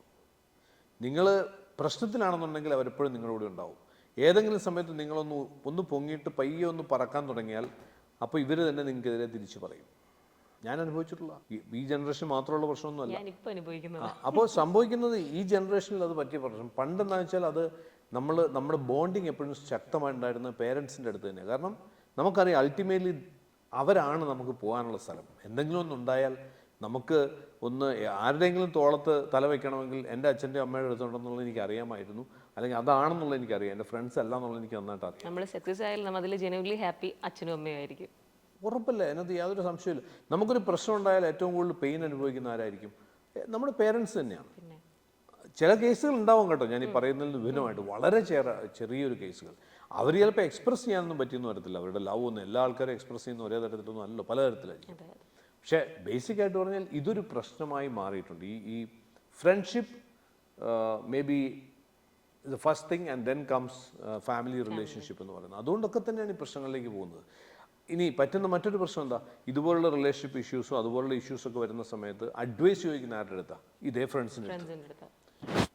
ഈ ഫ്രണ്ട്സിന് എന്ത് എക്സ്പെർട്ടൈസാണ് ഉള്ളത് ഇതിനകത്ത്? ലൈഫിൽ എന്ത് എക്സ്പെർട്ടൈസാണ് ഉള്ളത്? നിങ്ങൾ ഒരുമിച്ച് പഠിക്കുന്ന 2 കുട്ടികളാണ്. നിങ്ങളെക്കാൾ കൂടുതൽ എന്ത് എക്സ്പെർട്ടൈസ് അവിടെ ഉണ്ട്? അവൾ തരാൻ പോകുന്ന അഡ്വൈസ് എന്ന് പറയുന്നത് അവളുടെ പെർസ്പെക്റ്റീവാണ്. ആ പെർസ്പെക്റ്റീവ് ഒരുപക്ഷെ നിങ്ങളെക്കാൾ മോശം ഒരു പെർസ്പെക്റ്റീവ് ആണെങ്കിലോ കഴിഞ്ഞു. അപ്പോൾ അവിടെയാണ് ഈ പ്രശ്നം തുടങ്ങുന്നത്. പിന്നെ ചില ആൾക്കാർ ഇതൊക്കെ ചുമ്മാ ചിന്തിച്ച് ഇങ്ങനെ കൂട്ടി അടുത്ത ലെവലിലേക്ക് അതും ചില ഫ്രണ്ട്സ് സഹായിച്ചു കൊടുക്കുന്നുണ്ട്. അത് ഞാൻ ഈ ഇതുമായിട്ട് ബന്ധപ്പെട്ട ചില വീഡിയോസൊക്കെ ചെയ്യുമ്പോൾ കുറേ പേരൊക്കെ DM ഒക്കെ അയക്കും. അപ്പോഴാണ് ചില ആൾക്കാരൊക്കെ സൂയിസൈഡിൻ്റെ വക്കത്ത് വരെ ഫ്രണ്ട്സ് എത്തിച്ചിട്ടുണ്ട്. ഓവർ തിങ്ക് ചെയ്യിച്ച് നീ ഒന്ന് ആലോചിച്ച് നോക്കിയേ, ഇനി എന്തായിരിക്കും സംഭവിക്കുക, ഇങ്ങനെ പോയാൽ അങ്ങനെ. സോ കാരണം നമുക്ക് നാച്ചുറലായിട്ട് നമ്മുടെ ബ്രെയിനിന് ഒരു ടെൻഡൻസി ഉണ്ട്, ഒരു നെഗറ്റീവ് സ്പൈറലിൽ കയറാനായിട്ട്. കാരണം നമ്മുടെ ബ്രെയിനിനെ എടുത്ത് നോക്കിയാൽ അതിൻ്റെ ഫിസിയോളജിക്കലി അതിൻ്റെ ഏറ്റവും ശക്തമായ പാർട്ട് എന്ന് പറയുന്നത് ഫിയർ സെൻറ്ററാണ്. നമ്മളുടെ ബ്രെയിൻ സ്റ്റെം എന്നൊക്കെ പറയും, റെപ്റ്റീലിയൻ ബ്രെയിൻ. ഈ റെപ്റ്റീലിയൻ ബ്രെയിൻ എന്ന് പറഞ്ഞാൽ എന്താ? പാമ്പുകളുടെ ബ്രെയിൻ. അപ്പം നമ്മൾ ഇവോൾവ് ചെയ്ത് വന്നതാണല്ലോ. ആദ്യം റെപ്റ്റൈൽസ് ആയിരുന്നു, അതിനുശേഷം ആ ബ്രെയിൻ നമുക്കുണ്ട്, ബ്രെയിൻ സ്റ്റെം എന്ന് പറയും. അതിന് ജോലി ഒന്ന് മാത്രമേ ഉള്ളൂ, ഫൈറ്റ് ഓർ ഫ്ലൈറ്റ്. ഒന്നുകിൽ നമ്മളിപ്പോൾ പാമ്പിൻ്റെ അടുത്ത് പോയി തട്ടിയാൽ ഒന്നുകിൽ അത് ഓടും അല്ലെങ്കിൽ കൊത്തും. ഇതുപോലെ തന്നെ പ്രവർത്തിക്കുന്ന ഒരു ബ്രെയിനാണ് നമ്മുടെ കയ്യിൽ ഇരിക്കുന്ന ബ്രെയിൻ സ്റ്റെം. ഇതാണ് ഏറ്റവും ശക്തിയുള്ള പാർട്ട് നമ്മുടെ ബ്രെയിനിലെ. അപ്പോൾ ഇതാണ് നമ്മുടെ സർവൈവൽ, നമ്മളെ എങ്ങനെയും പ്രൊട്ടക്റ്റ് ചെയ്യുക എന്നുള്ള അതിൻ്റെ ഉദ്ദേശം. അപ്പോൾ എപ്പോഴും ഉള്ള പ്രശ്നം എന്ന് വെച്ചാൽ ഇത് എപ്പോഴും ഏറ്റവും കൂടുതൽ മുമ്പിൽ വന്ന് നിൽക്കുന്നുണ്ടോ ഈ സാധനം ഏത് സമയത്തും. അതാണ് ഫിയർ സെൻറ്റർ എന്ന് നമ്മൾ പറയാറുള്ളത്. അതെപ്പോഴും ആക്ടിവേറ്റഡ് ആയിക്കൊണ്ടിരിക്കുന്നുണ്ടാവും. അപ്പോൾ ഇത് ഒരു നാച്ചുറൽ ഫിനോമിനാണ്. അപ്പം ഏത് സമയത്തും ഈ ഓവർ തിങ്കിങ്ങിനെ കുറിച്ചൊക്കെ ആൾക്കാർ കൂടുതൽ പറയുന്നത് എന്താണെന്ന് വെച്ചാൽ നമ്മളിങ്ങനെ സീക്വൻഷ്യലായിട്ട് ബ്രെയിൻ അത് കാണിച്ചു തരും. ഇത് കഴിഞ്ഞ എന്തുണ്ടാവും, അത് കഴിഞ്ഞ് എന്തുണ്ടാവും, അത് കാരണം നമ്മൾ പ്രൊട്ടക്ട് ചെയ്യാൻ വേണ്ടിയാണ്. അപ്പോൾ ഓട്ടോമാറ്റിക്കലി നമ്മൾ തന്നെ നമ്മുടെ ബ്രെയിനോട് പറയണം, പ്രശ്നമില്ല, ഇറ്റ്സ് ഓക്കെ, കൂൾ. യുനോ നമുക്ക് അങ്ങനത്തെ ലെവലിലേക്കൊന്നും അല്ല പോകാൻ പോകുന്നത്. ഇതിങ്ങനെയാണ് പോകാൻ പോകുന്നത് എനിക്ക് സ്വയം ചിന്തിക്കാൻ സാധിക്കാത്ത ആൾക്കാർ ഇഷ്ടം പോലെ ഉണ്ട്. അതിനെ കുറച്ചുകൂടി എന്താ പറയുക, എഴുതിയിൽ എണ്ണ ഒഴിക്കാന്ന് പറഞ്ഞ പോലെ സഹായിക്കാൻ ചില ഫ്രണ്ട്സ് ഉള്ള ചില ആൾക്കാർ എനിക്ക് മെസ്സേജ് അയക്കാറുണ്ട്. അപ്പോൾ അവരും കൂടെ പറഞ്ഞു കഴിഞ്ഞപ്പോഴത്തേക്ക് എനിക്ക് ഒരു സഹിക്കാൻ പറ്റാതായിപ്പോയി. നമുക്കൊരു സംശയമേ ഉണ്ടായിരുന്നുള്ളൂ, അവരത് പുഷ് ചെയ്ത് അങ്ങനെ ആണെന്ന് ഫ്ലെയർ ചെയ്തു. ഓക്കെ, ഇപ്പം സാർ ഇപ്പം പറഞ്ഞ കാര്യങ്ങൾക്കൊക്കെ സാർ തരുന്ന ആൻസേഴ്സ് എനിക്ക് ഭയങ്കരമായിട്ട് കണക്റ്റഡ് ആവുന്നുണ്ട്. അപ്പോൾ നമുക്കിപ്പം വി റൂട്ട് ഒരു ഫിസിക്കൽ സെൻറ്റർ തന്നെ ഉണ്ട്. അപ്പോൾ അവിടെ ഒരുപാട് ആൾക്കാർ വരുന്നുണ്ടെന്ന് എനിക്കറിയാം. ബട്ട് സ്റ്റിൽ എനിക്കും ഒന്നും അറിയില്ലായിരുന്നു. ഇപ്പം ഓൾറെഡി നല്ല ഒരുപാട് ആൾക്കാർ വരുന്നുണ്ടെങ്കിൽ പോലും അറിയാത്ത ആൾക്കാരുമുണ്ട്. അപ്പോൾ ഞാൻ ആദ്യം പറഞ്ഞ ഇൻട്രൊഡക്ഷനിൽ പറഞ്ഞൊരു കാര്യമാണ്, നിങ്ങൾ എത്ര പേര് ജെന്യുവൻലി ഹാപ്പി ആണെന്ന് പറയും, ഹെൽത്തി ആണെന്ന് പറയാൻ പറ്റും, എന്നാൽ ഇതിനൊക്കെ ഒരു സൊല്യൂഷൻ ഉണ്ടെന്ന് പറഞ്ഞു. അപ്പം നമുക്ക് ഇങ്ങനത്തെ ഒരു ഇഷ്യൂ ആയിട്ട് മാത്രമല്ല അവിടെ വരാൻ പറ്റുന്നതല്ല. ഞാനിപ്പം കൂടുതൽ ഇതിനെപ്പറ്റി പഠിച്ചപ്പോൾ എനിക്ക് അറിയാൻ പറ്റിയൊരു കാരണമാണ്, പൊതുവെ എല്ലാവർക്കും അസുഖം വന്നതിന് ശേഷമാണ് നമ്മൾ ചികിത്സിക്കാൻ പോകുന്നത്. ചിലപ്പോൾ അസുഖം വന്നതിന് ശേഷം നമ്മൾ കണ്ടിന്യൂസ് ആയിട്ട് ബ്ലഡ് ടെസ്റ്റ് എടുക്കും, ട്രീറ്റ്മെന്റ്സ് എടുക്കും, പിന്നെ അതിന് നമ്മൾ വേണ്ടി കെയർ ചെയ്യും. പക്ഷെ ഇതിന് മുന്നേ എങ്ങനെ അസുഖം വരാതിരിക്കാം, അതിന് ആകെ ചെയ്യുന്ന ഞാൻ കണ്ടിട്ടുള്ള ഒരു കാര്യം, ഗൂഗിളിൽ യൂട്യൂബിൽ നോക്കും, കുറച്ച് ഡയറ്റ്സ് എടുക്കും. ആ ഡയറ്റ് നമുക്ക് പറ്റുന്നതാണോ എന്ന് അറിഞ്ഞുകൂടാ. ചിലപ്പോൾ ജിമ്മിൽ പോകും, ഒരു ട്രെയിനറെ വെക്കും. ഇതൊക്കെ നല്ലതായിരിക്കാം, പക്ഷെ അറ്റ് ദ സെയിം ടൈം എല്ലാവർക്കും ചിലപ്പോൾ ഇത് ഓക്കെ ആയിരിക്കത്തില്ല. അപ്പോൾ എനിക്ക് മനസ്സിലായത് അവിടെ നമ്മുടെ വി റൂട്ടിൽ പേഴ്സണലൈസ്ഡ് ആയിട്ട് ഓരോ ആൾക്കാർക്കും വേണ്ട രീതിയിലുള്ള ട്രീറ്റ്മെന്റ്സ് ആണെങ്കിലും കാര്യങ്ങളുമാണ് ചെയ്തു കൊടുക്കുന്നതെന്ന് എനിക്ക് മനസ്സിലായി. അപ്പോൾ അതിനെ പറ്റിയിട്ട് അറിയാത്തവർക്ക് വേണ്ടിയിട്ടൊന്ന് പറഞ്ഞു തരും. ഇൻഫാക്ട് അതൊരു അവിടെയുള്ള സർവീസിന്റെ പോയിന്റ് മാത്രമല്ല, മറ്റൊരു ജനറിക് ആയിട്ട് ഞാൻ പറയുകയാണ്, ഇപ്പം നമ്മൾ സംസാരിച്ച് വന്നതിൻ്റെ ഒരു കണ്ടിന്യൂഷൻ ആയിട്ട് പറഞ്ഞാൽ, ഈ നമ്മൾ ഉണ്ടാവുന്ന അപ്സും ഡൗൺസും, അതേപോലെ ഞാൻ ഓക്കെ അല്ല എന്നൊക്കെ പറഞ്ഞില്ലേ, അപ്പോഴത്തെ എല്ലാവരും പറയുന്നൊരു ഭാഷയാണ് ഞാൻ ഓക്കെ അല്ല, ഞാൻ ഇന്ന് ഓക്കെ അല്ല. ഇത് ഈ പറയുന്ന അപ്സും ഡൗൺസും ഒക്കെ നമ്മുടെ സൈക്കോളജിയുമായിട്ട് കണക്ട് ചെയ്തതെന്നാണ് എപ്പോഴും നമ്മൾ പറയുക. അങ്ങനെ തന്നെയാണ്. പക്ഷെ അതിൻ്റെ ഒരു അണ്ടർലൈങ് ലെയർ ഉണ്ട്. ആ ലെയർ എന്ന് പറയുന്നത് ബേസിക്കലി നമ്മുടെ ഹോർമോൺസാണ്, നമ്മുടെ ശരീരത്തിലെ ഹോർമോൺസാണ്. പലപ്പോഴും നമ്മളെ അപ്പാക്കുന്നതും ഡൗൺ ആക്കുന്നതും ഒക്കെ ഈ ഹോർമോണലിൻ്റെ ലെവൽസിലുണ്ടാകുന്ന മാറ്റമാണ്. ഇപ്പോൾ കേട്ടിട്ടില്ലേ, സെറട്ടോണിൻ എന്ന് പറയുന്ന ഒരു ഹോർമോൺ നമുക്ക് ഹാപ്പിനെസ് തരുന്നു, ഡോപ്പമൈൻ നമ്മുടെ മൂഡ് മെയിൻറ്റെയിൻ ചെയ്യുന്നു എന്നൊക്കെ പറയില്ലേ. ഇതിൻ്റെ ലെവൽസ് മാറുന്നതനുസരിച്ച് നമ്മളുടെ ഈ പറയുന്ന മൂഡും I'm okay, I'm not okay ഒക്കെ അവസ്ഥയൊക്കെ ഉണ്ടായിക്കൊണ്ടിരിക്കുന്നുണ്ടാവും. അപ്പോൾ നമ്മളെപ്പോഴും നമുക്കുണ്ടാകുന്ന പ്രശ്നങ്ങളെല്ലാം ഒരു സൈക്കോളജിക്കൽ ലെവലിൽ സോൾവ് ചെയ്യാമെന്ന് വിചാരിക്കരുത്. ഇതുവരെ അങ്ങനെ ആയിരുന്നു. പക്ഷെ ഇന്ന് സയൻസ് ആൻഡ് ടെക്നോളജിയിൽ അത്ര അഡ്വാൻസ്മെൻറ്റ് വന്നതുകൊണ്ട് നമുക്കതിനെ കുറച്ചുകൂടി സയൻറ്റിഫിക് ആയിട്ട് ഹാൻഡിൽ ചെയ്യാൻ സാധിക്കും. അതാണ് നമ്മൾ വി റൂട്ട്സ് എന്ന് പറയുന്ന കമ്പനിയിൽ ഞങ്ങൾ ചെയ്യുന്ന കാര്യങ്ങൾ എന്ന് പറയുന്നത്. ഒരാളുടെ ഹ്യൂമൻ പെർഫോമൻസിനെ ഒപ്റ്റിമൈസ് ചെയ്യാവുന്ന ലെവലിൽ, അയാൾക്ക് അസുഖങ്ങളില്ലാതെ ജീവിക്കാവുന്ന ലെവലിൽ എങ്ങനെ സയൻസ് ഉപയോഗിച്ചുകൊണ്ട് എങ്ങനെ അതിനെ ഒപ്റ്റിമൈസ് ചെയ്യാവുന്നതാണ്. അപ്പോൾ അവിടെ ഡെഫിനറ്റ്ലി നേരത്തെ പറഞ്ഞ പോലെ ഡിസീസ് പ്രിവെൻഷൻ ഒരു പാർട്ട് മാത്രമാണ്. ഡിസീസ് പ്രിവെൻഷൻ ഇപ്പം ഒരു എക്സാമ്പിൾ പറഞ്ഞാൽ, നമുക്കെല്ലാവർക്കും ഇപ്പം നമ്മൾ ജനിക്കുന്ന സമയത്ത് തന്നെ നമ്മുടെ ശരീരത്തിൽ, നമ്മൾ ജനിക്കുന്ന സമയത്ത് തന്നെ നമ്മൾ സ്റ്റാർട്ട് ചെയ്യുന്ന ഒരു സെല്ലിൽ നിന്നാണ്. ആ സെല്ലിനകത്ത് ജീനുകളുണ്ട്. ഈ ജീനുകൾക്കകത്താണ് ഇൻഫർമേഷൻ ഇരിക്കുന്നത്. നമ്മുടെ പേരൻസിൻ്റെ കയ്യിൽ നിന്ന്, അച്ഛൻ്റെ അമ്മയുടെ കയ്യിൽ നിന്ന് കിട്ടിയിട്ടുള്ള ഇൻഫർമേഷൻ മുഴുവൻ അതിനകത്താണുള്ളത്. ഈ ഇൻഫർമേഷനെ ബേസ് ചെയ്താണ് നമ്മളെ ബിൽഡ് ചെയ്യുന്നത്. കിങ്ങിനിയുടെ നോസ് എങ്ങനെ ഉണ്ടാവണം, ലിപ്സ്, എല്ലാം അതിനകത്തുണ്ട്. കംപ്ലീറ്റ് ഇൻഫർമേഷൻ ഉണ്ട്. ഇതിനോടൊപ്പം തന്നെ അവരുടെ തലമുറകൾക്ക് പിന്നോട്ട് നോക്കിയാൽ പല തലമുറകളുടെയും അസുഖങ്ങളെക്കുറിച്ചുള്ള ഇൻഫർമേഷൻ ഉണ്ട്. അപ്പോൾ ഇതൊക്കെ നമ്മളിലുണ്ട്. അപ്പോൾ നമ്മളുടെ DNA-യും ജീനൊക്കെ ഒന്ന് ഡീകോഡ് ചെയ്ത് നോക്കിയാൽ നമുക്ക് പ്രോബിൾ ആയിട്ടുള്ള ഡിസീസുകളെ കണ്ടെത്താൻ പറ്റും. എന്ന് വെച്ചാൽ അതെല്ലാം നമുക്ക് വരുമെന്നോ അതുണ്ടെന്നോ അല്ല അർത്ഥം. പക്ഷേ മറ്റുള്ളവരുമായിട്ട് കമ്പയർ ചെയ്താൽ നമുക്കത് വരാനുള്ള സാധ്യത കൂടുതലാണ്. ഇപ്പം എൻ്റെ അച്ഛൻ മരിച്ചത് ഹാർട്ട് അറ്റാക്കിലാണ്. അപ്പോൾ അച്ഛൻ്റെ അച്ഛനും അങ്ങനെയായിരുന്നു. അപ്പം എൻ്റെ ഉള്ള ജീൻ ഉണ്ടെന്ന് എനിക്കറിയാം. പക്ഷേ അച്ഛന് ആദ്യത്തെ ഹാർട്ട് അറ്റാക്ക് ഉണ്ടായത് 48 വയസ്സിലാണ്. അപ്പം 48 വയസ്സിൽ എന്തുകൊണ്ട് ഇതുണ്ടായി? ആ ജീൻ അദ്ദേഹം ജനിച്ച പോലുണ്ടല്ലോ. 48ാമത്തെ വയസ്സിൽ സ്വിച്ച് ഓണായി. ഓക്കെ, ഇതിനങ്ങനെ തന്നെ പറയാം. ജനറ്റിക്കലി പറയുന്നത് സ്വിച്ച് ഓൺ ആകുക എന്ന് പറയും, എക്സ്പ്രസ് ചെയ്യുക എന്ന് പറയും. ആ ജീൻ എക്സ്പ്രസ്ഡ് ആയി. എന്താണ് ആ ജീനെ എക്സ്പ്രസ് ചെയ്യിച്ചത്? ഇതിനാണ് നമ്മൾ ട്രിഗർ എന്ന് പറയുക. എന്താണ് ട്രിഗർ ചെയ്തത്? നമ്മൾ വി റൂട്ട്സ് ചെയ്യുന്ന ട്രിഗർ ഐഡൻറ്റിഫൈ ആണ്. ഇപ്പോൾ നമ്മൾ ആദ്യം കിങ്ങിനിയുടെ ഒരു DNA ഡീകോഡ് ചെയ്ത് കഴിഞ്ഞാൽ, DNA എന്നൊക്കെ പറയുമ്പോൾ കോംപ്ലിക്കേറ്റഡ് ഒന്നുമില്ല, ഒരു തുള്ളി സലൈവ നമ്മുടെ ഉമിനീര് കിട്ടിയാൽ മതി. അതിന് ഡീകോഡ് ചെയ്ത് കഴിഞ്ഞാൽ അതിൽ നിന്ന് നമുക്ക് പ്രോബിൾ ഡിസീസിനെ മുഴുവൻ മാപ്പ് ചെയ്യും. അതിലേക്കൊക്കെ ലീഡ് ചെയ്യുന്ന ട്രിഗറുകൾ ഐഡൻറ്റിഫൈ ചെയ്യും. അപ്പോൾ ചിലപ്പോൾ ട്രിഗർ എന്ന് പറയുന്നത് ഒരു എക്സസൈസ് ആയിരിക്കും. ചിലപ്പോൾ ചില ആൾക്കാരെ സംബന്ധിച്ച് ട്രിഗർ എന്ന് പറയുന്നത് ഫാറ്റിൻ്റെ കണ്ടൻറ്റ് കൂടുന്ന ഭക്ഷണമായിരിക്കും. ഒന്ന് ആലോചിച്ച് നോക്കൂ, ഒരു വ്യക്തിയെ സംബന്ധിച്ച് അയാളുടെ ഒബിസിറ്റിയിലേക്ക് ഉള്ള റിസ്ക് അയാൾക്കുണ്ട് എന്നിരിക്കട്ടെ. ഈ ഒബിസിറ്റിയിലേക്കുള്ള റിസ്ക് ഉള്ള ആളുടെ നമ്മൾ ജനറ്റിക്കലി അയാൾക്ക് ഫാറ്റ് മെറ്റബോളിസം, ഭക്ഷണത്തിൽ നിന്ന് കിട്ടുന്ന ഫാറ്റിനെ ബ്രേക്ക് ഡൗൺ ചെയ്യാനുള്ള കപ്പാസിറ്റി, അതിന് ഒക്കെ ഉത്തരവാദിത്തപ്പെട്ട ജീനുകളുണ്ട് നമ്മുടെ ശരീരത്തിൽ. ആ ജീൻ ശരിയായ രീതിയിൽ ഫങ്ഷൻ ചെയ്യാത്ത ഒരാളാണെന്നും ഇരിക്കട്ടെ. നോർമലി ഒരു ഡയറ്റീഷ്യൻ്റെ അടുത്ത് പോയിട്ട് വെയിറ്റ് കുറയ്ക്കാൻ വേണ്ടിയിട്ട് അവരോട് പറയും കാർബോഹൈഡ്രേറ്റ് കട്ട് ചെയ്തിട്ട് ഫാറ്റ് റിച്ച് ആയിട്ടുള്ള കീറ്റോ ഡയറ്റിലേക്ക് മാറാൻ പറയുകയാണെങ്കിൽ സംഭവിക്കാൻ പോകുന്നത് ആ വ്യക്തി മറ്റ് ചില മേജറായിട്ടുള്ള ഹെൽത്ത് ചാലഞ്ചിലേക്ക് പോകുന്ന കാണാൻ പറ്റും. അതുകൊണ്ടാണ് കീറ്റോ ഡയറ്റ് എല്ലാവർക്കും വർക്ക് ചെയ്യാറില്ല, ചിലർക്ക് വർക്ക് ചെയ്യും. എന്ന് പറഞ്ഞ പോലെ തന്നെയാണ് എക്സസൈസും. ഇപ്പം ചില ആൾക്കാർ ജിമ്മിൽ കൊളാപ്സ് ചെയ്ത് മരിക്കുന്നത് കണ്ടിട്ടില്ലേ? ഫിറ്റ് എന്ന് പറയുന്ന വളരെ ഹെൽത്തി ഫിറ്റ് സെലിബ്രിറ്റീസ്. എന്തുകൊണ്ട് അത് സംഭവിക്കുന്നത് ചോദിച്ചാൽ നമ്മൾ കാണുന്നത് ജനറ്റിക്കലി ചില ആൾക്കാർക്ക് ചില ജീൻ വേരിയൻസ് ഉണ്ട്. അവർക്ക് ആ ജീൻ വേരിയൻസ് ഓൺ ആവുന്നത് അവരൊരു പെർട്ടിക്കുലർ ടൈപ്പ് ഓഫ് എക്സസൈസ് ചെയ്യുമ്പോഴായിരിക്കും. എന്ന് പറയുമ്പോൾ ഹൈ ഇൻറ്റൻസിറ്റി ഇൻ്റർവൽ ട്രെയിനിങ് എന്നൊക്കെ പറയും. അതായത് വളരെ ഇൻറ്റൻസിറ്റി കൂടിയ ട്രെയിനിങ്സ്, അല്ലെങ്കിൽ മാരത്തൺ റൺ ചെയ്യുക. ഇതൊക്കെ വളരെ ചില ആൾക്കാരിൽ ചില ജീനുകൾ, എല്ലാ ആൾക്കാർക്കും അല്ല, ചില ജീനുകൾ ഓൺ ആക്കുന്നുണ്ട്. അത് ഓൺ ആകുമ്പോൾ അത് സഡൻ കാർഡിയാക് ഡെത്തിലേക്കോ അതുപോലുള്ള മറ്റ് ചില കണ്ടീഷൻസിലേക്കോ ലീഡ് ചെയ്യുന്നതായിട്ട് പ്രൂവ് ചെയ്യപ്പെട്ടിട്ടുണ്ട്. അപ്പം നമുക്ക് ഇത്തരത്തിലുള്ള ഒരു പ്രാവശ്യം നമ്മൾ നമ്മുടെ DNA ഒന്ന് ഡീകോഡ് ചെയ്ത് കഴിഞ്ഞാൽ എപ്പോൾ വേണമെങ്കിൽ ചെയ്യാം. ജനിച്ച ശേഷം എപ്പോൾ വേണമെങ്കിൽ ചെയ്യാവുന്നതാണ്. നമുക്ക് ഒന്നുമില്ല, അത് once in your lifetime അല്ലേ.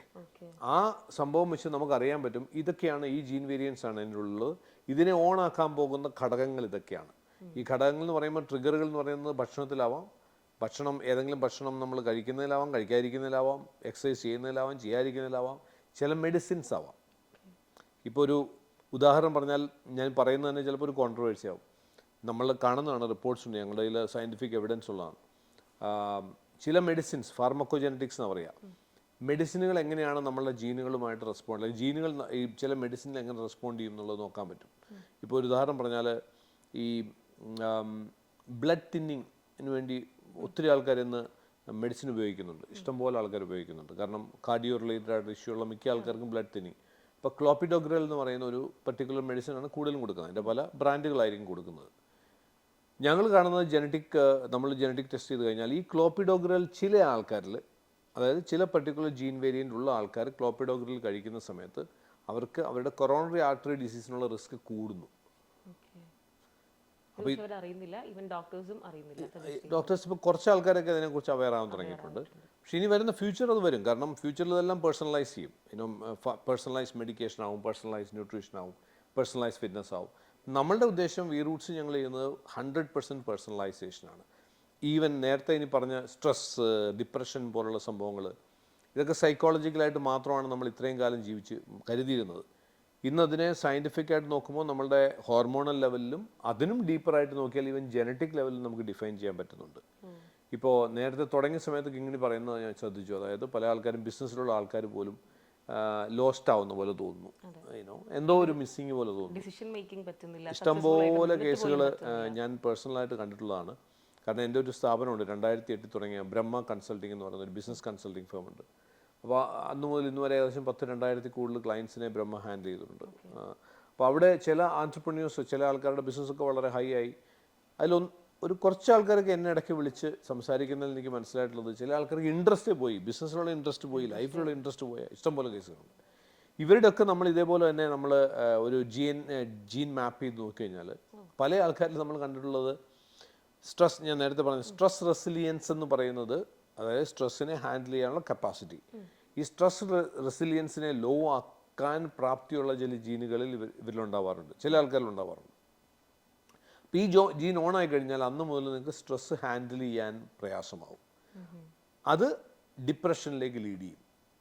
ഓക്കെ, അപ്പോൾ ഇതെങ്ങനെ എനിക്ക് തടയാൻ പറ്റുമെന്ന് ചോദിച്ചാൽ, നമ്മൾ കണ്ടിട്ടുള്ള കാര്യം എന്താണെന്ന് വെച്ചാൽ, ഇത്തരത്തിലുള്ള ഈ സ്ട്രെസ് റെസിലിയൻസ് ലോ ആക്കുന്ന, അല്ലെങ്കിൽ സ്ട്രെസ് റെസിലിയൻസിനെ കുറയ്ക്കുന്ന ജീൻ, അതിനെ ഓണാക്കുന്ന ഘടകം, പ്രധാനമായിട്ടുള്ള ഘടകമായിട്ട് നമ്മൾ കണ്ടിട്ടുള്ളത് പലപ്പോഴും നമ്മുടെ ഭക്ഷണക്രമത്തിൽ കിട്ടുന്ന മഗ്നീഷ്യം എന്ന് പറയുന്ന ഒരു മിനറലുണ്ട്. അത് ഇവർക്ക് ജനറ്റിക്കലി അബ്സോർബ് ചെയ്യാനുള്ള കപ്പാസിറ്റി കുറവാണ് ഈ പറയുന്ന ആൾക്കാർക്ക്. ഇങ്ങനെയുള്ള ആൾക്കാരിലാണ് ഇത് കൂടുതലും വരുന്നത്.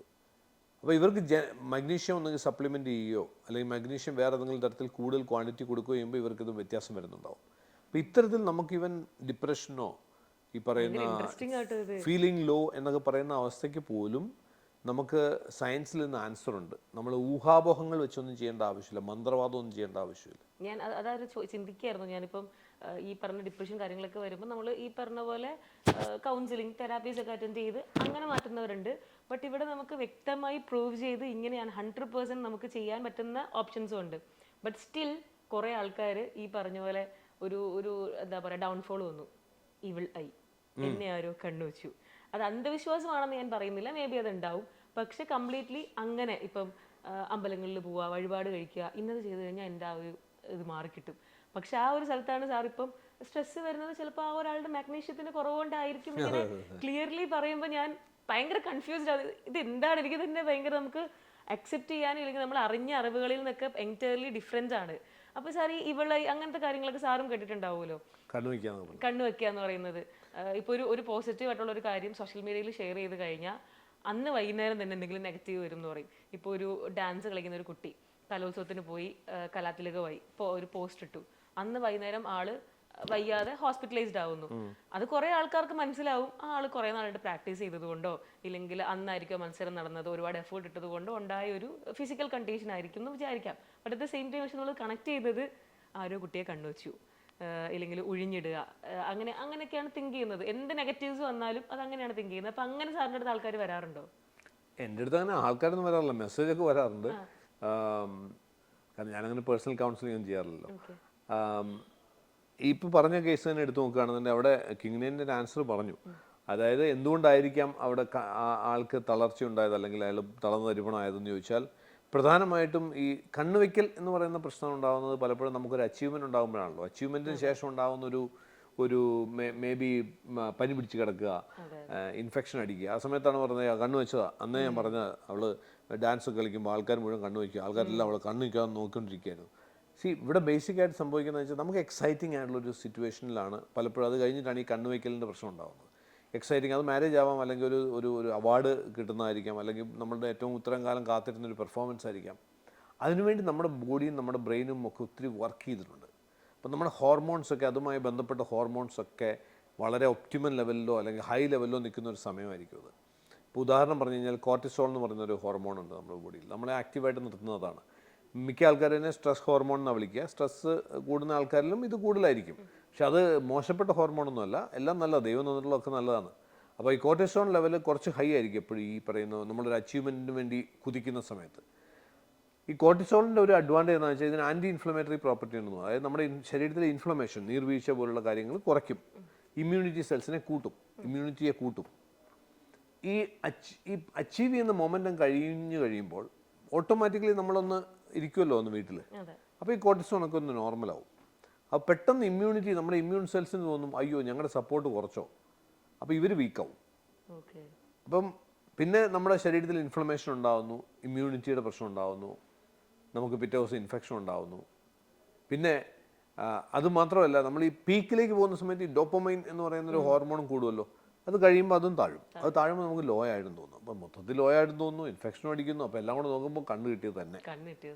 ഇത് ഞാൻ കഴിഞ്ഞ ദിവസം എൻ്റെ ഇൻസ്റ്റാഗ്രാമിൽ ഇതിനെക്കുറിച്ചൊരു പോസ്റ്റ് ഇട്ട സമയത്ത് എനിക്ക് തോന്നുന്നൊരു 3 മില്യൺ വ്യൂസൊക്കെ കഴിഞ്ഞു തോന്നുന്നു. കുറേ പേരൊക്കെ ആൾക്കാർക്ക് ഇതിനെക്കുറിച്ച് ചർച്ച ചെയ്യാൻ താല്പര്യമുള്ള ഒരു വിഷയമാണല്ലോ. പിന്നെ പല പലർക്കും അയച്ചു കൊടുക്കാൻ താല്പര്യമുണ്ട് ഇത്. കാരണം എന്താ വെച്ചാൽ ഇത് ഞാനിപ്പോൾ ഇരിക്കുന്നതിന് തൊട്ട് മുന്നേ ഞാൻ കണ്ടൊരു റീല് ജസ്റ്റ് ഇങ്ങനെ എന്താണ് സ്ക്രോൾ ചെയ്തപ്പോൾ കണ്ടത് ഒരു പൂച്ചക്കുട്ടിയുടെ വീഡിയോ. അപ്പം നല്ല ഭംഗിയുണ്ട് അതിനെ കാണാൻ. ഒരു ചേച്ചി ഇങ്ങനെ പിടിച്ചുകൊണ്ട് നിൽക്കുന്നതാണ്. അപ്പം ഞാൻ ചുമ്മാ നല്ല ഭംഗിയുണ്ടല്ലോ എന്ന് വെച്ചാൽ ഞാൻ വെറുതെ കമന്റ്സ് എടുത്ത് നോക്കിയപ്പം ആ പൂച്ചക്കുട്ടി മരിച്ചുപോയി. അപ്പൊ ആള് തന്നെ ഇട്ടിരിക്കുകയാണ് ഇവിൾ ഐസ് ആർ റിയൽ, ഇതിനെ വാങ്ങി വീഡിയോ പോസ്റ്റ് ചെയ്ത് 1 hour മരിച്ചുപോയി. ഇത് അപ്പൊ ഞാൻ അല്ല അത് ഞാൻ പറയാം, അത് എന്തോ അതിനകത്തൊന്നും സയൻസ് ആണെന്ന് ചോദിക്കരുത്, ഞാൻ പറയാതെ. എനിക്ക് തോന്നുന്ന കമന്റുകളിൽ ഏറ്റവും കൂടുതൽ വന്ന കുഞ്ഞുങ്ങൾക്ക് എന്തുകൊണ്ട് ഇത് വരുന്നു, കുഞ്ഞുങ്ങൾക്ക് ഒന്നും എക്സൈറ്റ്മെന്റ് ഒന്നും ഇല്ല. കുഞ്ഞുങ്ങൾ എവിടെയെങ്കിലും കൊണ്ടുപോയി കഴിഞ്ഞാൽ അപ്പോൾ തന്നെ തിരിച്ചു വരുമ്പോഴത്തേക്കും പിറ്റേ ദിവസം മുതൽ കൊച്ചിന് പനി. അത് വളരെ സിമ്പിളാണ്. കാരണം നമ്മൾ പരിചയമില്ലാത്തൊരു സ്ഥലത്തേക്ക് കൊണ്ടുപോകുന്നു, അവിടെ പലതരത്തിലുള്ള വൈറസുകളൊക്കെ ഉണ്ടാവാം. കുഞ്ഞുങ്ങൾക്ക് അത്ര ഇമ്മ്യൂണിറ്റി ഒന്നും ഉണ്ടാവത്തില്ല തുടക്കത്തിൽ. 1. 2, ഈ കുട്ടികളെ സംബന്ധിച്ച് നോക്കുകയാണെങ്കിൽ തീരെ കുഞ്ഞുങ്ങളെ സംബന്ധിച്ച് നോക്കിയാൽ അവർക്ക് ഫിയർ ഉണ്ട് എപ്പോഴും ഉള്ളിൽ. പ്രത്യേകിച്ച് ഒരു പരിചയമില്ലാത്ത സ്ഥലത്തേക്ക് പോകുമ്പോഴത്തേക്കും ഫുൾ ഓഫ് ഫിയറാണ്. ഈ ഫിയർ വന്നു കഴിയുമ്പോൾ ഓട്ടോമാറ്റിക്കലി ഈ പറഞ്ഞ അതേ പ്രോസസ്സാണ്, കോർട്ടിസോൾ കൂടുന്നു, ഇതേ പ്രോസസ് അവിടെ നടക്കുന്നുണ്ട്. അപ്പം നമ്മൾ അങ്ങനെ നോക്കിയാൽ ഡിഫൈൻ ചെയ്യാൻ സാധിക്കും. ഇനി ഞാൻ അതിൻ്റെ വേറൊരു വശം കൂടെ പറയാം. ഇതിനൊക്കെ മുകളിൽ വേറൊരു സംഭവമുണ്ട്. എന്താണെന്നറിയോ? ബിലീഫ്. ഈ സയൻസിന് മുകളിൽ നിൽക്കുന്ന ഒരേ ഒരു കാര്യം ബിലീഫ് മാത്രമേ ഉള്ളൂ. ഞാൻ ബിലീഫ് എന്ന് പറയാൻ കാര്യം, നമ്മളൊരു കാര്യത്തെക്കുറിച്ച് അതിശക്തമായിട്ട് വിശ്വസിച്ചാൽ അതേ നടക്കൂ. പിന്നെ സയൻസ് അവിടെ മാറി നിൽക്കും. സയൻസ് പറയുമ്പോൾ ഓക്കെ നടന്നോട്ടെന്ന് പറയും. കാരണം എന്താണെന്നറിയോ? ഈ ബിലീഫ് എന്ന് പറയുന്നതിനൊരു സയൻസ് ഉണ്ട്. ബിലീഫ് എന്ന് പറഞ്ഞാൽ എങ്ങനെ ഒരു ബിലീഫ് ഉണ്ടാവുന്നത്? ഏതോ ഒരു കാര്യത്തെക്കുറിച്ച് ഞാൻ സ്ഥിരമായിട്ട് ചിന്തിക്കാൻ തുടങ്ങി. സ്ഥിരമായിട്ട് ചിന്തിക്കാൻ തുടങ്ങിയ സമയത്ത് അതുമായി ബന്ധപ്പെട്ട കൂടുതൽ കാര്യങ്ങൾ ഞാൻ കാണാൻ തുടങ്ങി.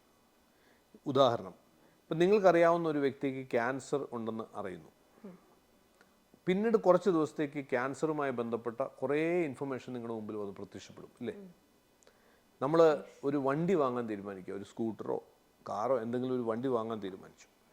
കുറച്ച് നാൾ തീരുമാനം എടുക്കാൻ കുറച്ച് സമയം എടുത്തു. അത് കഴിഞ്ഞു ഫൈനലി ഒരു ബ്രാൻഡിൽ തീരുമാനം എടുത്തു. ഈ തീരുമാനം എടുത്തു കഴിഞ്ഞാൽ പിന്നെ അത്ഭുതകരമായൊരു പ്രതിഭാസം നമ്മുടെ ചുറ്റുവട്ടത്ത് നടക്കും. കാണുന്ന എല്ലാം അതേ ബ്രാൻഡായിരിക്കും. സത്യം. അത് നമ്മുടെ ബ്രെയിനിൻ്റെ നോർമലായിട്ടുള്ള എവിഡൻസ് സീക്കിംഗ് പ്രോസസ്സാണ്. അപ്പോൾ നമ്മളൊരു കാര്യത്തെക്കുറിച്ച് സ്ഥിരമായിട്ട് ചിന്തിച്ചുകൊണ്ടിരിക്കുകയാണെങ്കിൽ ബ്രെയിൻ അതുമായി കണക്റ്റഡായ ഇൻസിഡൻറ്റ് നമ്മുടെ മുമ്പിലേക്ക് കൊണ്ടേയിരിക്കും. അത് നമ്മുടെ ബ്രെയിൻ അങ്ങനെയാണ് വർക്ക് ചെയ്യുന്നത്. ബ്രെയിനിൻ്റെ ഫങ്ഷനിങ് ആണത്. അതിനകത്ത് അത്ഭുതമൊന്നുമില്ല. അപ്പോൾ ഇതുമായിട്ട് ബന്ധപ്പെട്ട സംഭവങ്ങൾ ഇങ്ങനെ വന്നുകൊണ്ടിരിക്കുക. നമ്മൾ പറയും, കണ്ടോ ഞാൻ ചിന്തിച്ചു വന്നു. ഇതപ്പോൾ ഈ സംഭവം സ്ഥിരമായിട്ട് തുടങ്ങിക്കഴിഞ്ഞാൽ ഈ തോട്ട് പ്രോസസ്സ് കണ്ടിന്യൂസ് ആയിട്ട് വരുമ്പോൾ ഇത് ഓരോ ചിന്തകളും നമ്മുടെ ബ്രെയിനിലെ ഒരു ബഞ്ച് ഓഫ് ന്യൂറോൺസ് ഫയർ ചെയ്യാന്ന് പറയാം. ഫയർ ചെയ്യാന്ന് പറഞ്ഞാൽ ഒരു ഇലക്ട്രിക്കൽ ഇമ്പൾസ് വന്നിട്ട് ഈ ന്യൂറോണിൽ നിന്ന് ചില ന്യൂറോ കെമിക്കൽസ് അടുത്ത ന്യൂറോണിലേക്ക് പോയി അതിനെ ആക്ടിവേറ്റ് ചെയ്യും. ഇതാണ് നടക്കുന്ന പ്രോസസ്സ്. ഒരേ ചിന്തകൾ തന്നെ ചിന്തിച്ചുകൊണ്ടിരിക്കുകയാണെങ്കിൽ ഒരേ ന്യൂറോൺസ് തന്നെ ഫയർ ചെയ്തുകൊണ്ടിരിക്കും.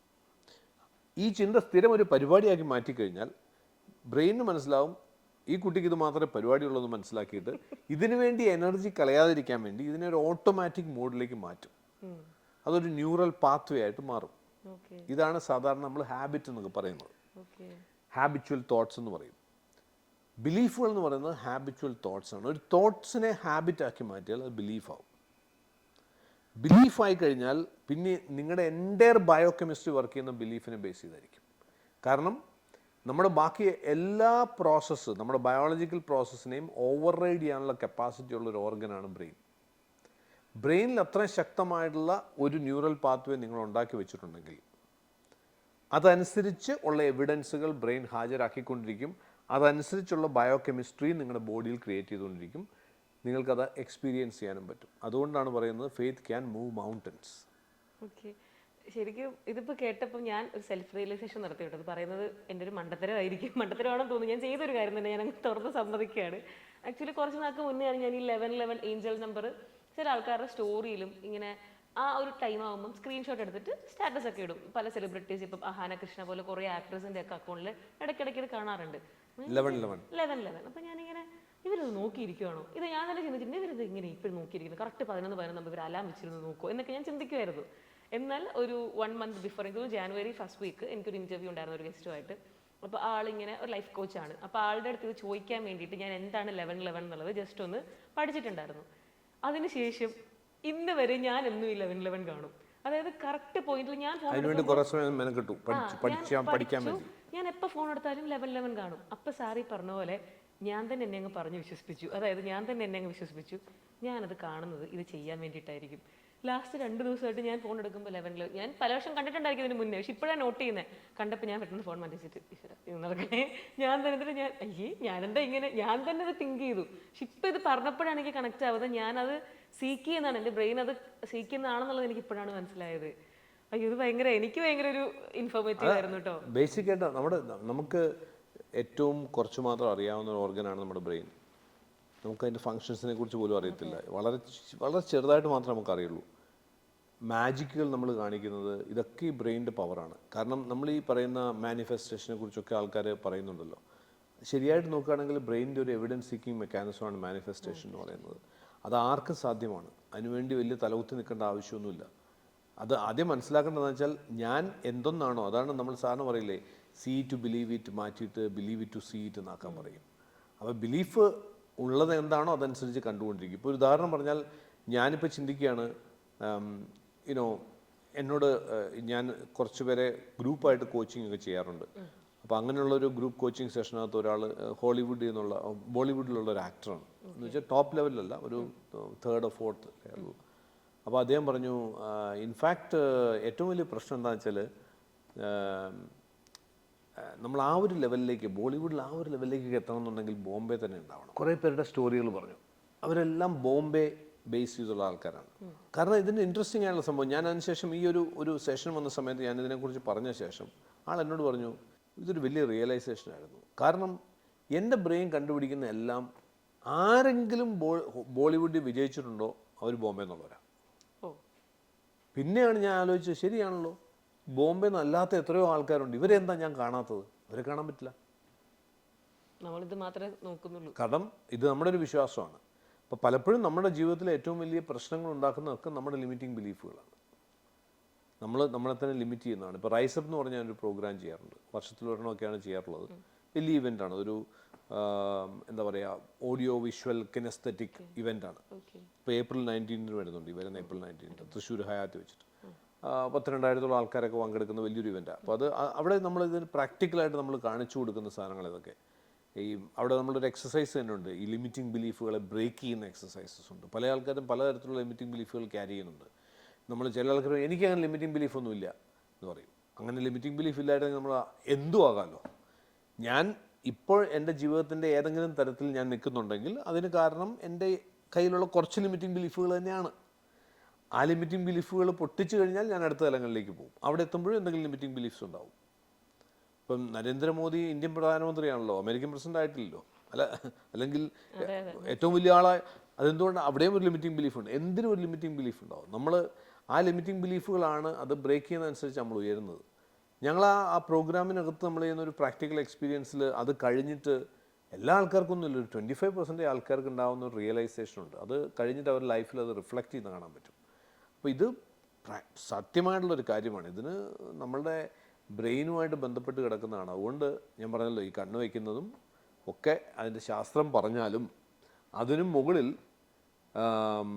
കണ്ണ് കിട്ടുന്നത് മാറ്റാൻ വേണ്ടി മുളകും ഉപ്പും വേറെ എന്തോ 1-2 ഐറ്റം കൂടെ ചേർത്തിട്ട് കടുകും ഒക്കെ കൂടെ ചേർന്ന് ഒഴിഞ്ഞ് പൊട്ടിച്ചതെല്ലാം കൂടെ പൊട്ടിത്തെറിക്കുന്ന സമയത്ത് ഈ കണ്ണ് വെച്ചവൻ്റെ എല്ലാം കണ്ണ് പൊട്ടിത്തെറിക്കണമെന്ന് വിശ്വാസം ഉണ്ടെങ്കിൽ നല്ലത്, വർക്കൗട്ട് ആവും.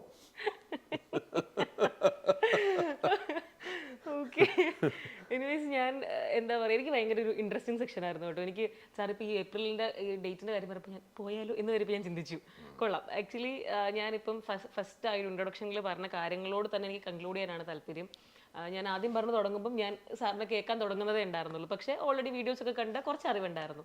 പക്ഷേ ഒരു 1-to-1 കോൺവെർസേഷന് ശേഷം എനിക്ക് മനസ്സിലാവുന്നത്, ഞാൻ ഈ ഇൻട്രൊഡക്ഷനിൽ പറഞ്ഞ ഈ പറയുന്ന ഡിപ്രഷൻ അല്ലെങ്കിൽ ആൻസൈറ്റി, ഈ പറയുന്ന പല പല ഇഷ്യൂസൊക്കെ, ഇപ്പോൾ നമുക്ക് ഡിസിഷൻ മേക്കിംഗ് പറ്റുന്നില്ല, മൈൻഡ് ഇല്ലെങ്കിൽ ബ്രെയിൻ ഭയങ്കര നമ്മുടെ കൺട്രോളിൽ നിൽക്കുന്നില്ല, ഡിസ്ട്രാക്റ്റഡ് ആവുക, അങ്ങനെയുള്ള എല്ലാ ഇഷ്യൂസിനും നമ്മൾ നോർമലി കോമൺലി കണ്ടുകൊണ്ടിരുന്ന കുറച്ച് സൊല്യൂഷൻസ് ആയിരുന്നു കൗൺസിലിംഗ് തെറാപ്പിയൊക്കെ. ഇതിൻ്റെയൊക്കെ അപ്പുറത്തേക്ക് അത് നല്ലതാണ്, ചീത്തയെന്നല്ല ഞാൻ പറയുന്നത്, വളരെ നല്ലതാണ്. പക്ഷെ എങ്കിൽ പോലും എന്തുകൊണ്ട് ഇത് സംഭവിക്കുന്നു എന്ന് വ്യക്തമായ മറുപടി പറയാനുള്ള സാഹചര്യങ്ങൾ ഇപ്പം നമുക്ക് ഇപ്പം ഭക്ഷണത്തിൽ എന്തെങ്കിലും ഒരു കണ്ടന്റ് കുറഞ്ഞതായിരിക്കാം, അല്ലെങ്കിൽ പല പല ഈ പറയുന്ന എക്സസൈസ്, അങ്ങനെ എല്ലാത്തിനും ഒരു സൊല്യൂഷൻ ഉണ്ട്. അത് തിരുത്തിയാലും അതിൽ നിന്ന് നമുക്ക് പറയാൻ സാധിക്കുന്നത് തന്നെ വലിയൊരു കാര്യമാണ്, അത്രയും രീതിയിലൊക്കെ വളർന്നത്.